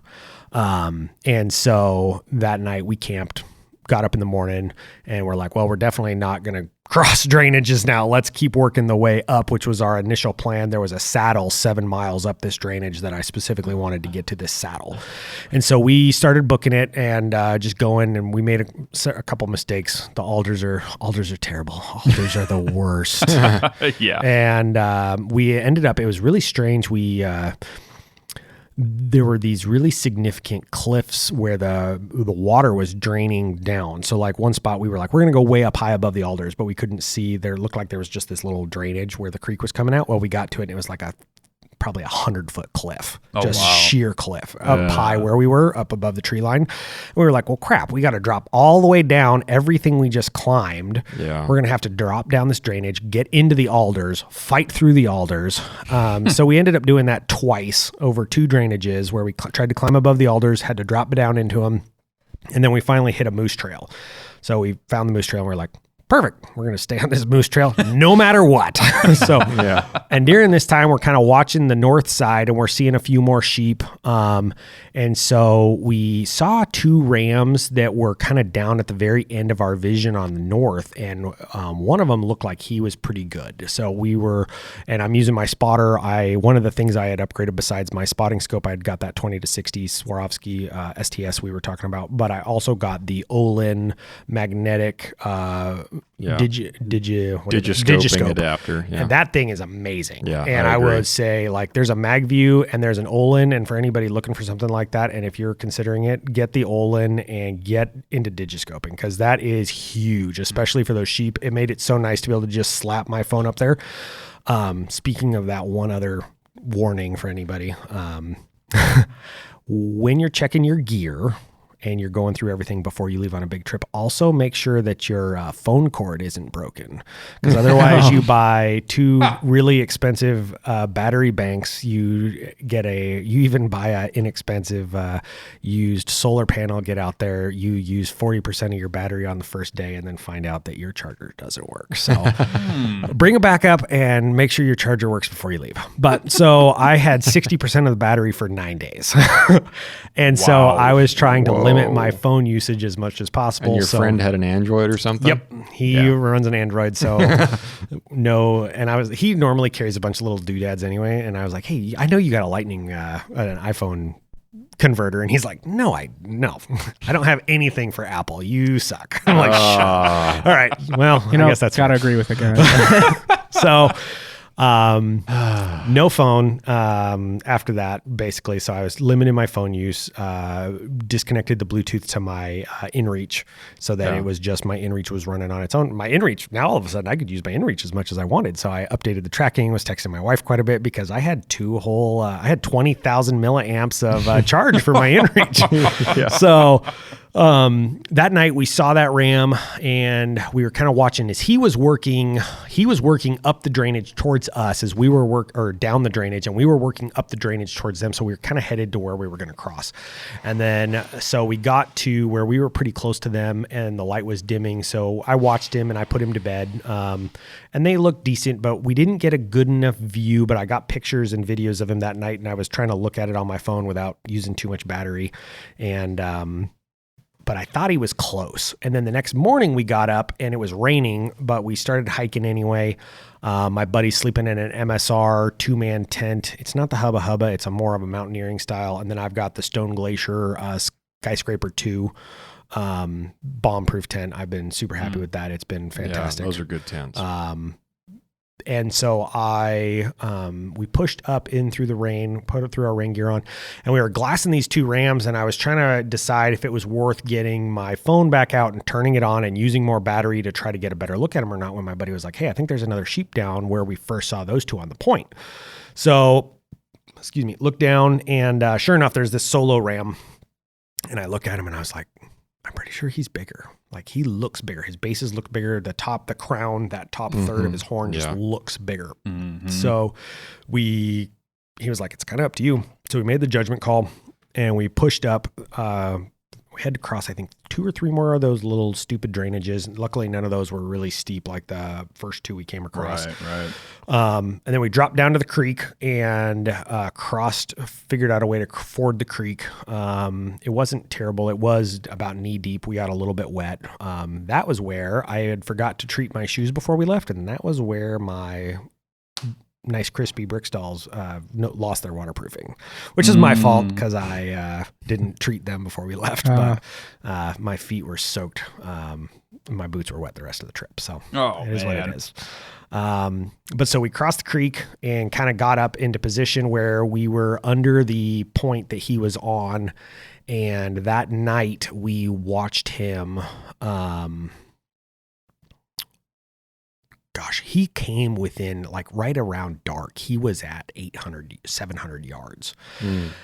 And kind of like something you guys have talked about and people talk about, right? It's the biggest scary factor is he legal? Is he full curl? Yeah. And I was not comfortable enough. And I've spent so many hours trying to count rings on pictures and watching videos of sheep and looking at sheep and constantly counting rings. But being out there, I had no idea. I couldn't see a ton of his rings. And a lot of people said the Alaska sheep, their rings generally stand out more because their horns are a little lighter, which his horns are a little bit lighter in color, but his rings just were not that dark. And so I was looking at him, and he kept turning his head and he'd give me a view because he was broomed on his right. And so I was just looking at his left side and he kept giving me these views and it was a ton of fun. Like, I don't know, there's something about sheep. I was just fascinated. I was super happy just sitting there watching him through the spotting scope and the binos and then on my phone. But at the same time, the entire time I was doing that, I was trying to get that view to verify full curl. Right. So we watched him and he'd turn his head and I'm like, that's full curl. That's a circle, right? Or am I making it a circle? Is it an egg? Like, is it slightly out elliptical? Like, is it an ellipsis? Like, what am I doing? Having my buddy look, and he's like, dude, I'm not the sheep guy. I haven't been studying horns. Like, what are you talking about? And I was like, hey, I need a little confirmation. Is this a circle or not? And so we just kind of kept going back and forth. And how far away was he at this point? We're between, I think that started, we were 12 to 800 yards. And I was just trying to play it cautious. I didn't want to be the guy who came in with a sheep that was a 16th. And I know that after the last couple of years, they've been really cracking down on people. Yeah. And I honestly probably would have been a safer person because this would have been my first sheep. Yeah. I would have been super close, but I still didn't want that. I try to, just like with that moose we talked about earlier, I try to be that more cautious person and try to be a little bit more, I'd rather play it safe. Yeah, it's better to err on that side. I'm trying to err on the side of doing what's right and doing, being a little more That's cautious. the right thing to do. And so I just wanted confirmation. And so we're looking, and then we put him to bed that night. And I was convinced 95%. I was just like, I just want one really good view to do the stick test, which for the stick test, for those who aren't sheep hunters, the stick test is where a sheep is looking at you, or it's best to do it when they're looking at you. You want the base of the horn to be in about the center of the circle, so you have equal amounts above and below the base of the horn, and then you can draw a line, which the new iPhones make that super convenient because you can superimpose a ruler on top of. And if the tip of the horn comes above that line, then there's like a 99% chance he's full curl. Very, very high chance. So I really just wanted that view, and I wasn't getting it. So the next day we got up and booked up through the willows, got up to where he had been, and we stayed a couple 100 yards below that, but we got to within probably, where he dropped down to, we were at the same level. So we I think we climbed 900 feet, something like that. I don't remember. But so we got up to that level and then we couldn't find him. He was just gone. So we were looking, and we kind of crossed out into where we had seen. He started to head the same direction as all the other sheep, which would have been kind of to the east. And so we crossed the hillside up high and found a rock and kind of bunched down behind this rock. And we were there for an hour and a half, just sitting there with the wind ripping around us. I will say that is the one thing I do not like about the de Havilland pants is they are not very windproof. I wish they were a little bit more windproof, because my buddy was sitting there. He had the Kuiu attack pants on, and the wind wasn't cutting through his Kuiu attack pants at all. Or he's got a much higher tolerance than I do. I don't know. But I was getting cold from the wind cutting through those pants. And so I ended up putting my rain gear on just to stop the wind. Yeah. And so we sat there for an hour and a half, I want to say. And then we were like, all right, well, he's not here. Let's drop back down to the lower bench and then find him. We dropped down and my buddy goes, oh, there he is. It was like the right 200 yards down the cliff there, or the hillside, there was another little point, and he was on the other side of that point. So we were like 250 yards from him. And I was like, son of a gun. So we run down and we're trying to stay low in the tree line, and we're probably 500 yards away. And I go, I'm going to pull out the spotter and really get a good look at him. And my Eric goes, no. He's like, are you going to shoot from here? And I was like, no, I want to be within 400 yards. I would prefer to be around 300. And he was like, well, then let's sneak to 300, because there's no reason for us to stop twice and unload our gear. So let's get to where you're comfortable shooting, then we'll pull the spotter out. And I was like, okay. So we keep going up, following the tree line, trying to stay between. There was a section there where we were able to luckily stay out of the alders, because the spruce and the alders kind of grew up next to each other and kind of created this nice little path. So we were skirting the spruce until we hit the bottom of the slide he was on. And then we crawled up, or we walked up that, but bent over really low as we could to the rocks. And I got to 300 yards. So then we pulled everything out, and I told my buddy, I was like, if we get within 400 yards and I pull my rifle off the backpack, that's going to be the hardest thing I've ever do, is put that rifle back on the pack and walk away from this. I was like, this has been so many hours over the last 5 years of just obsessing over sheep horn and what to do and just everything. And that was sheep horn. Just to be clear.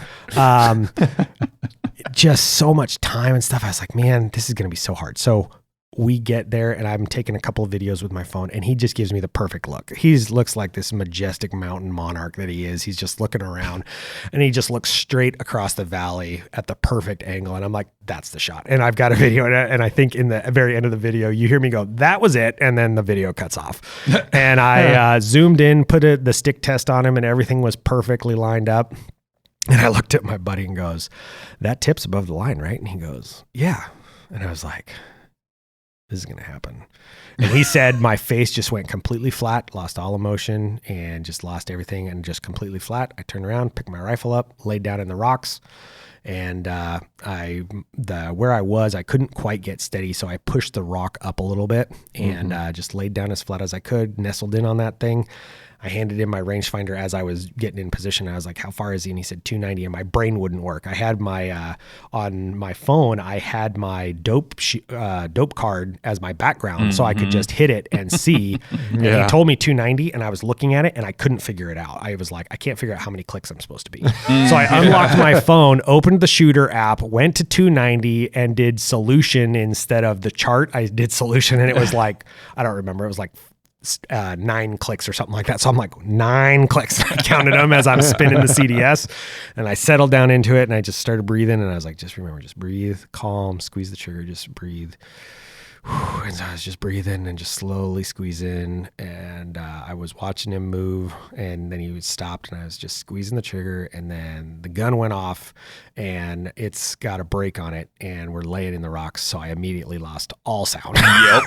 Couldn't hear anything, but racked the bolt, and my rifle currently, with the brake it's got on it, it jumps hard 45 up and to the right, and so I jumped, and so I immediately racked the next round in, get back down, and I'm trying to find him in the scope, and I see he's ran to the left, and he's just now standing on this pinnacle and just proud as day, and I just centered it on his chest, and about that time I heard my buddy go, shoot him again, and I'm like, boom, and then he just tumbled down, and I couldn't hear anything. My buddy was talking in the video, he's like all excited, and he's like, are you happy? Because I was just totally flat, and I just stood up, and then I said a little prayer, said thanks, and that was just like, yeah, we did it! And man, the adrenaline rush at that point, I was just like through the moon, and so then we got to do the 300-yard crawl up through the rock. It was a pretty steep climb. Get up there, confirm that he was dead, and then he was there. And about halfway up there, I had an adrenaline crash, and it was so tough to get like that last 150 yards. Like all the adrenaline was gone, and everything I was hyped up on was just gone. But we got up there, and I was still like, everybody talks about being super nervous until you like confirm. And I'm looking at him, and I'm like, gosh, he's full curl. But I was still nervous until Fish and Game. We got him checked out, and they said he was full curl. So I felt good at that. Then I was finally confident, but until definitely then, full curl. Until then, I was just so nervous. I was like, "Oh my gosh, what if I screwed something up?" But so he was beautiful. How old did he end up being? Cool. He was 7 years. He was 36 on his long side and 13-inch bases. 13 and on one side, 13 even, and the other side was 12 and 5/8. So he was 30 on that side. So he broke about 6 inches off, and he's super cool. Lots of character. That side that's full curl, he's starting to fray where he started to break that horn off.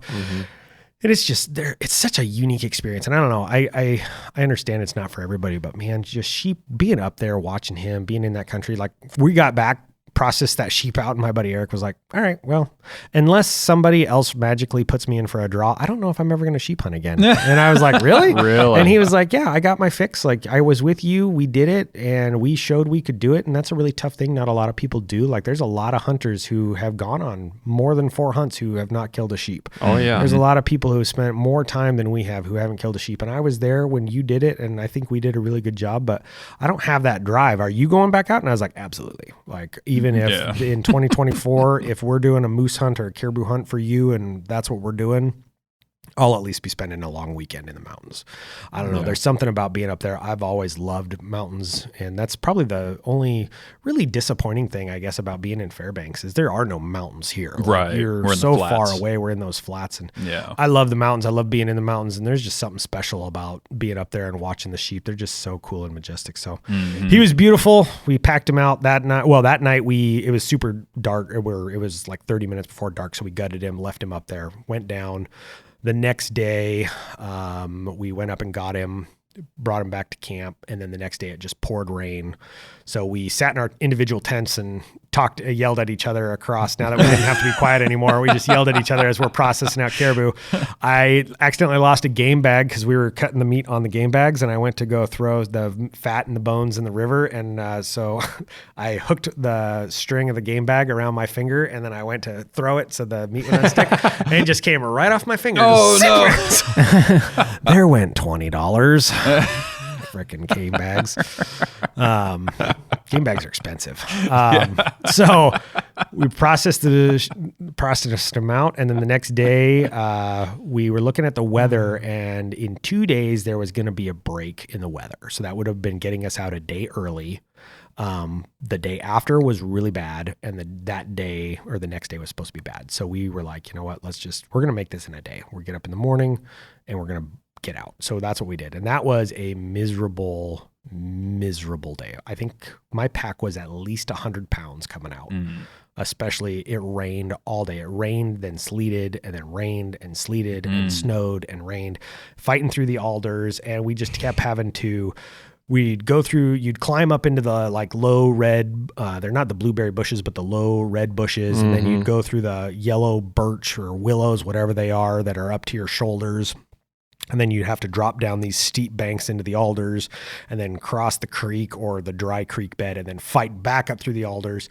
And there was a couple times we probably should have turned around and done some things a little different, but we ended up just fighting our way through. There was a couple times I was pulling myself up by my hands up the alder banks because we couldn't walk.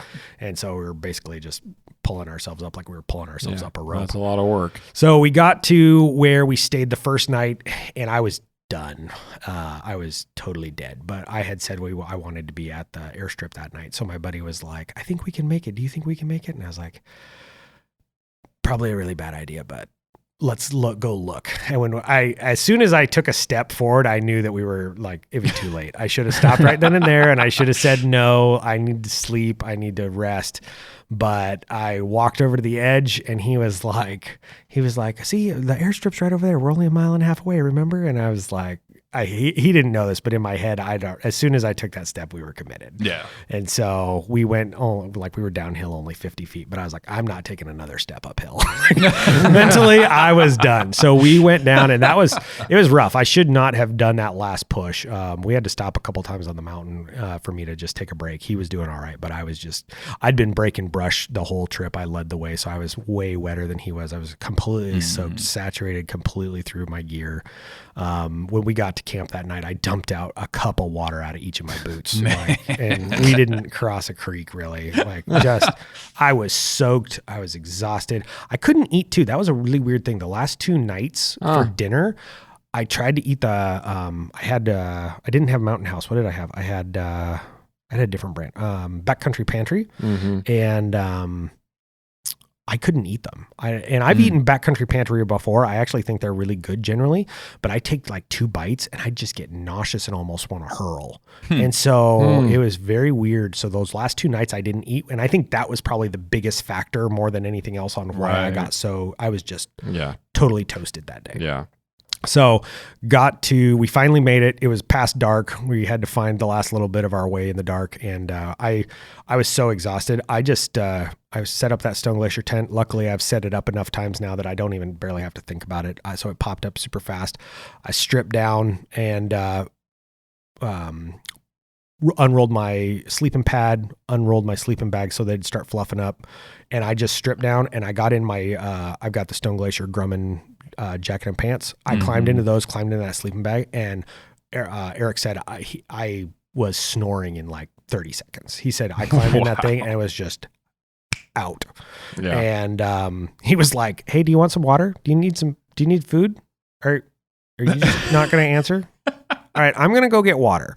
So he set his tent up in the rain, and then he went and got water. And about the time he came back, I'd been asleep, I think an hour, he said. And I kind of woke up, and he's like, hey, I'm going to make dinner. You want to eat anything? And I was like, no. And he's like, you have to eat something. And I was like, in my pack, I was just reached out and I was like, I have a granola bar in my bag. I'll eat that. And he's like, I got water. Do you need water? And I pulled my water bladder out, and I had just a tiny bit of water left. And I was like, I'm going to need a little water. So he like threw the clean water bag into my vestibule. So I put like a liter of water in my bladder and forced myself to eat that bar. And then in the morning, And then I slept. I just slept all night. In the morning, I got up, and then talking about, like you guys were talking about the merino a couple episodes ago. I've got the Stone Glacier T-shirt and the that hooded quarter zip. Yeah. I threw that T-shirt up, and I was really surprised because there was a gentle breeze through the trees there, and I threw that shirt up as we were packing up, and then I was starting to get hot because I was moving around and wearing just my down, and so I threw that up over my trekking poles, and about 5-10 minutes later, I walked over there and it was dry.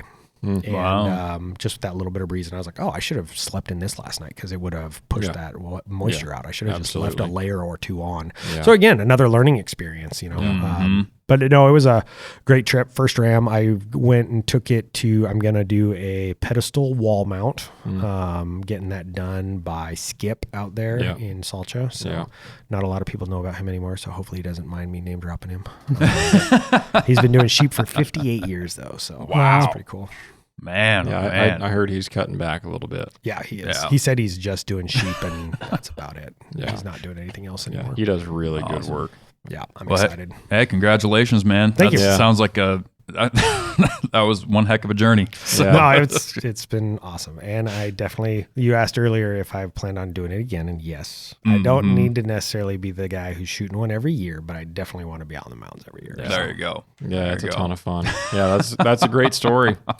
It's neat because you've been in touch with us here for a while, and you know, went out and met up a few times, you and me and James and another one of our friends, and talking a lot about sheep hunting and tips and tactics and gear and do I try this or do I buy that, and to see it all come together is pretty satisfying. I know what that feels like. I remember my only ram that I've shot for myself was just it, and I was by myself, but that moment when you walk up to them and lay hands on those horns and realize that you've accomplished that, there's no other feeling in hunting that I've ever had. Yeah, like that. I would say one other tip for anybody else who's in that situation is I did not take enough pictures.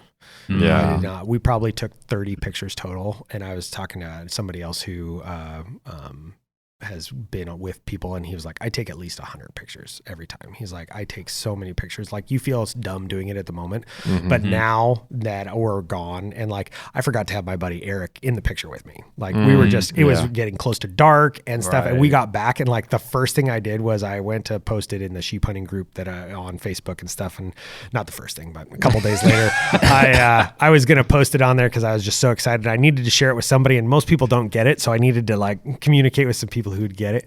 And the first thing I thought of when I went to post that was like, I don't have a picture of me and Eric with the sheep together on the mountain. And I was like, I really frustrated with myself that I didn't do that. But obviously not enough to taint a bad, or to make it a bad memory or anything, but just, I really wish I would have gotten more pictures. Yeah. So anybody who's in that situation, when you're in that trophy situation or that once in a lifetime, which hopefully will not be a once in a lifetime, but make sure you get some good pictures and make sure you're happy with what you got. We're only going to do it first once. Yeah. You know, I know you've listened to all the episodes, you've heard this story. But when I shot a moose, it wasn't full curl, right? And you talked about the adrenaline drop about halfway up. Well, I got the adrenaline drop when I pulled the tape. Or when I saw the moose, because when I got close, I knew it was too small. But all that aside, I took one picture to send to the troopers, and that's all I took. Yeah. And I was, because I was more upset with myself. You probably can imagine what that would feel like. Yeah. I didn't work as hard for that moose as you worked for that sheep, but I worked hard for it. I worked years hunting that area looking for a big moose. And anyhow, and now it's like, especially because, I didn't tell anybody that story for like a year. A few people, close friends and stuff, but and I was like, I'm going to tell this story because there's a lot that can be learned from it. And now I wish I had those pictures. Like, I could have taken pictures with it. Like, there's nothing against, you can shoot an illegal animal and take pictures. Like, show up, this is the sheep I got, right? Right. Don't shoot an illegal sheep. Yeah. But they don't confiscate the pictures. Right. They don't take the picture. And But it's a memory and it's a learning experience. And like now you've got that thing that you are telling people about. And especially now that you guys have this platform where you're using it. I mean, you could have, if you had more pictures, you could be like, look at this moose, look at talking about the method I would have used to measure him. You could be like, hey, look, this is, check it out. Try that technique against that and see if it would have failed you or not. And, you know, and you're going to show that to other people and be like, hey, this is why you need to have that. But just look at it and guess, which is what I did. Tons of pictures of the sheep that we never shot. Like just even some of that stuff, some of that stuff is just cool to have, even if you're just like when I was doing some studying and stuff for this and like trying to prepare myself mentally for sheep hunting. Sometimes I would just like, especially like at work or stuff, I put all those pictures are on a Google.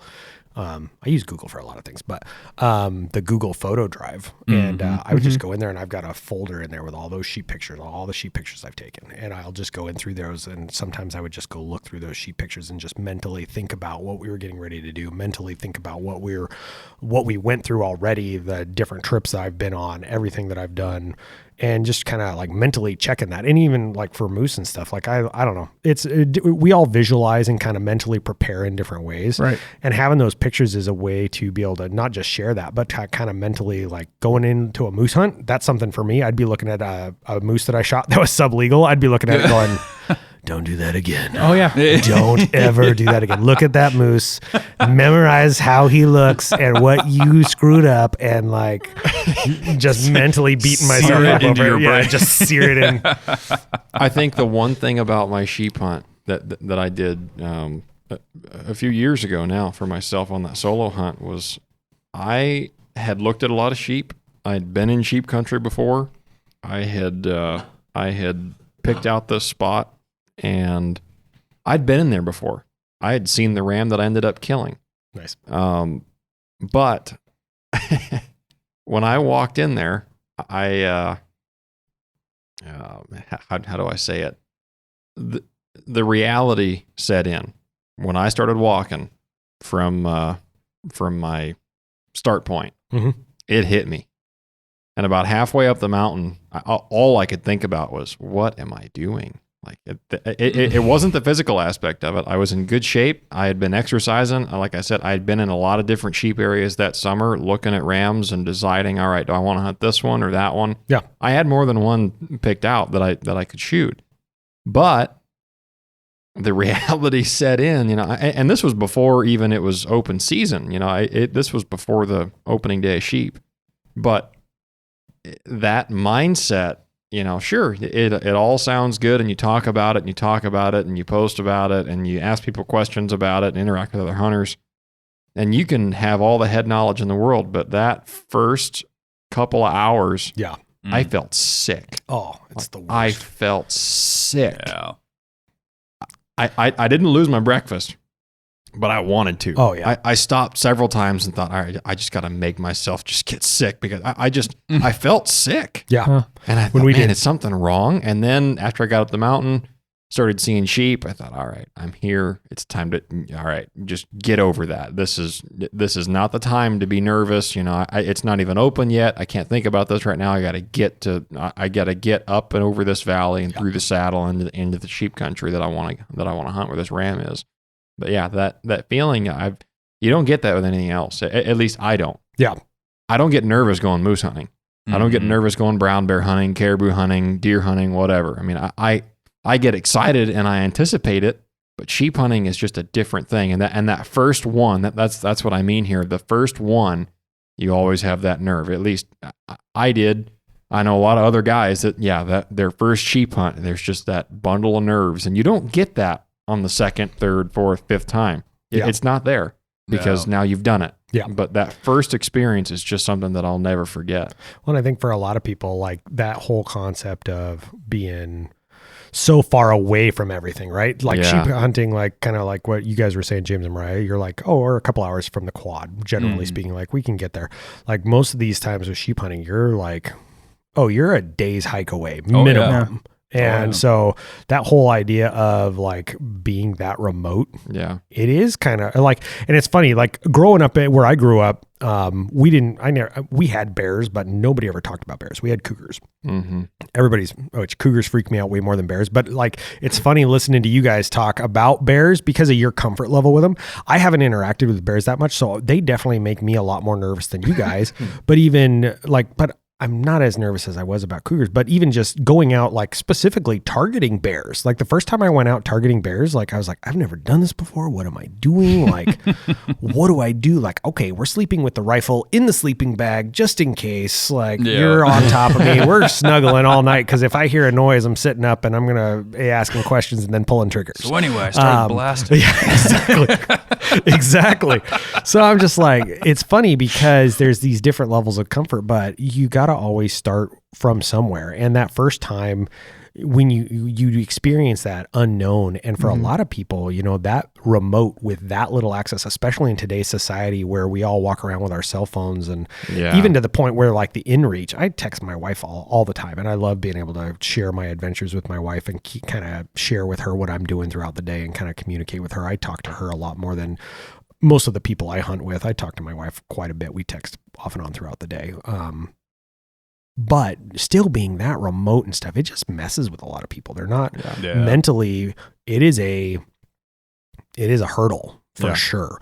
And then the physical, like we were saying earlier, every single time I hike, doesn't matter what I'm doing. Like when we did ADAC, a couple of years ago, and every day you're driving to a point and then you're hiking from there. And that first like 30, 45 minutes sucks. Just every single time my hips burn, my legs burn, my back burns, my shoulders don't feel good. And then you get through that point. And like for me, the mental space I get into is I'm just like, it's going to happen. Get over it. I put my head down. I put I use trekking poles, and I just like hammer the ground with my trekking poles until your arms get sore. Until my arms start hurting, and then I'm like, oh, my legs aren't hurting anymore. I guess I can relax on my arms a little bit, and then I just keep going. And like, there's some people who just that's for them. They don't push through that, and you have to. And for me, at least, it's every single hike I've ever been on has that first sucky period. Yeah. So what are your, now that you've got this first ram, what are your next goals? So I told my wife I'm going to start putting in for draws for the stone sheep hunts. Cause once I get a stone sheep then since those are 70 to 100 grand now, once I win one, then I'll be halfway to a grand slam. So that's my unofficial goal. Not really, but I did tell her I'm going to start putting in for some stone sheep hunts. No, Eric really wants a moose, and his wife loves moose meat. So our goal this year is to try to get him a moose. And then I will plan on being in the mountains every year. Even if it's just for a 3-4 day weekend. I would prefer, as long as possible, like I said, limited time off with only 3 weeks and only 8 days, 7 to 8 days being able to dedicate to hunting most years. I really have to be careful how I split that time, but I do plan on taking some time to sheep hunt every year moving forward, and trying to learn some spots. And there's guys who have spots they go to every year. And even if there's not a legal sheep this year, if that lamb lives for 7 to 8 years, he'll be legal. But like trying to just push that and try to find some spots where I can go back every year and start trying to go and kind of establish my own area, and then like be able to take my kids and stuff too. So I want to do that. But get Eric a moose hopefully this year, spend some time in the sheep country. And then I do also need to shoot a bull moose. I've been in Alaska. Well, I've been in Fairbanks now since 2016, and I still haven't shot a bull moose. So I really probably should get that done. Well, maybe you can drop 2 on that hunt then. That's my hope, right? That's the goal. Don't do it at the same time. Not at the same time. We'll do them 2 days apart. Minimum 2 days apart.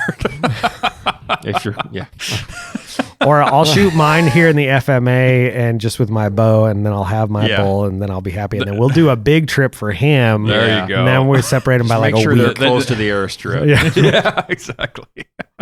Exactly. All right, man. Well, hey, we really appreciate you coming on to share your story. For anybody listening, if they want to check you out on like Instagram or something like that, you want to drop your handle? I do have, it's Thunderknocked is the name of my Instagram. And then I don't really do much on there. I've actually kind of recently just started putting a little bit on there. I don't even know what my actual name is on there. I don't. I think it's just. I've always just seen Thunder Knocked come up. So it's just it's Thunder Knocked. And there's a picture of a dude wearing with a beard with a sheep. So that's me, and that's going to be there for a long time. Till the next one. Until the next one. Until the big moose, and then either a record moose or another sheep. We'll see how many tags you pull this February. There you go. Yeah, I gotta put in. We need to put up set up a night. And have you guys all put in your draws yet? I haven't yet. Yeah, I haven't. No, not yet. I'm still researching. So and do a draw party. There we go. we don't have time for that. I tried to you two orchestrate don't. it Yeah. last That's what I mean. week, and I wouldn't have had time. I had something Man. come up, and it just wasn't going to work. All right, fine. I'll do it on my own. I was just going to steal some of your guys' ideas anyway. You know what? I have a plan. right. How about you party apply with me for a few things, and that way I can guarantee There we you go. won't get anything. Okay. Perfect. Because they're not or going to maybe- pick it if it's my name. We'll put my name first, and then you can go on. There you go. Then they're going to be like, wait, how did Dalton get drawn this year? What happened? He broke the system. Call the FBI. Dalton got a tag. Right. We got to get this guy out of there. No, I appreciate it. And I keep doing what you guys are doing. I'm excited. My kids were super excited. They're like, do we get to listen to all the podcasts now? I was like, well, yeah, I told you guys you could listen to this one anyway. And they were like, great. We're going to start with yours and then from the beginning. I was like, sure, go for it. So, That's a lot of hours, so they're gonna be very busy. no, keep doing this. This is awesome. And I appreciate you guys inviting me on. Yeah, thank Great you. having All right, Glad you folks. come Well, on. thank you for listening to this longer episode. We haven't done one this long in quite a while. So again, thank you for that, Tyrel. Oh, shoot, sorry, guys. I talk a lot. But if you have any comments or questions about anything we talked about in this episode today, feel free to reach out to either the contact button on our website if you go to thenorthernhunter.com or either one of our socials. If you search at The Northern Hunter on Facebook and Instagram, you'll find us there. Again, if you want to support us, easiest way is to subscribe on whatever platform you're listening to us on. Leave a written review and a rating. 5 stars is always best. It's the best way to get us in front of more listeners outside of just sharing it with your friends if you think they would be interested in the conversations we have here. If you want to help us make more content, then if you would be so kind as to go over to the shop and grab up some merch. We got hats, hoodies, t-shirts, and if you shop from any one of our sponsors and partners, that's in our partners page on the website. Those links and discount codes are there and in the show notes for this platform. If you use those codes, you'll get a discount, and helps those companies out, helps us, and they all make really great stuff for getting out in the woods and being more successful. So we appreciate anybody that supports what we're doing. And one more time, just thank you for sitting down for north of 3 hours with us. Sorry, part I'm of your long-winded, Saturday. everybody. So- No, thanks. All right, guys. Well, until next week, get out there, get after it, and good luck. We'll see you there.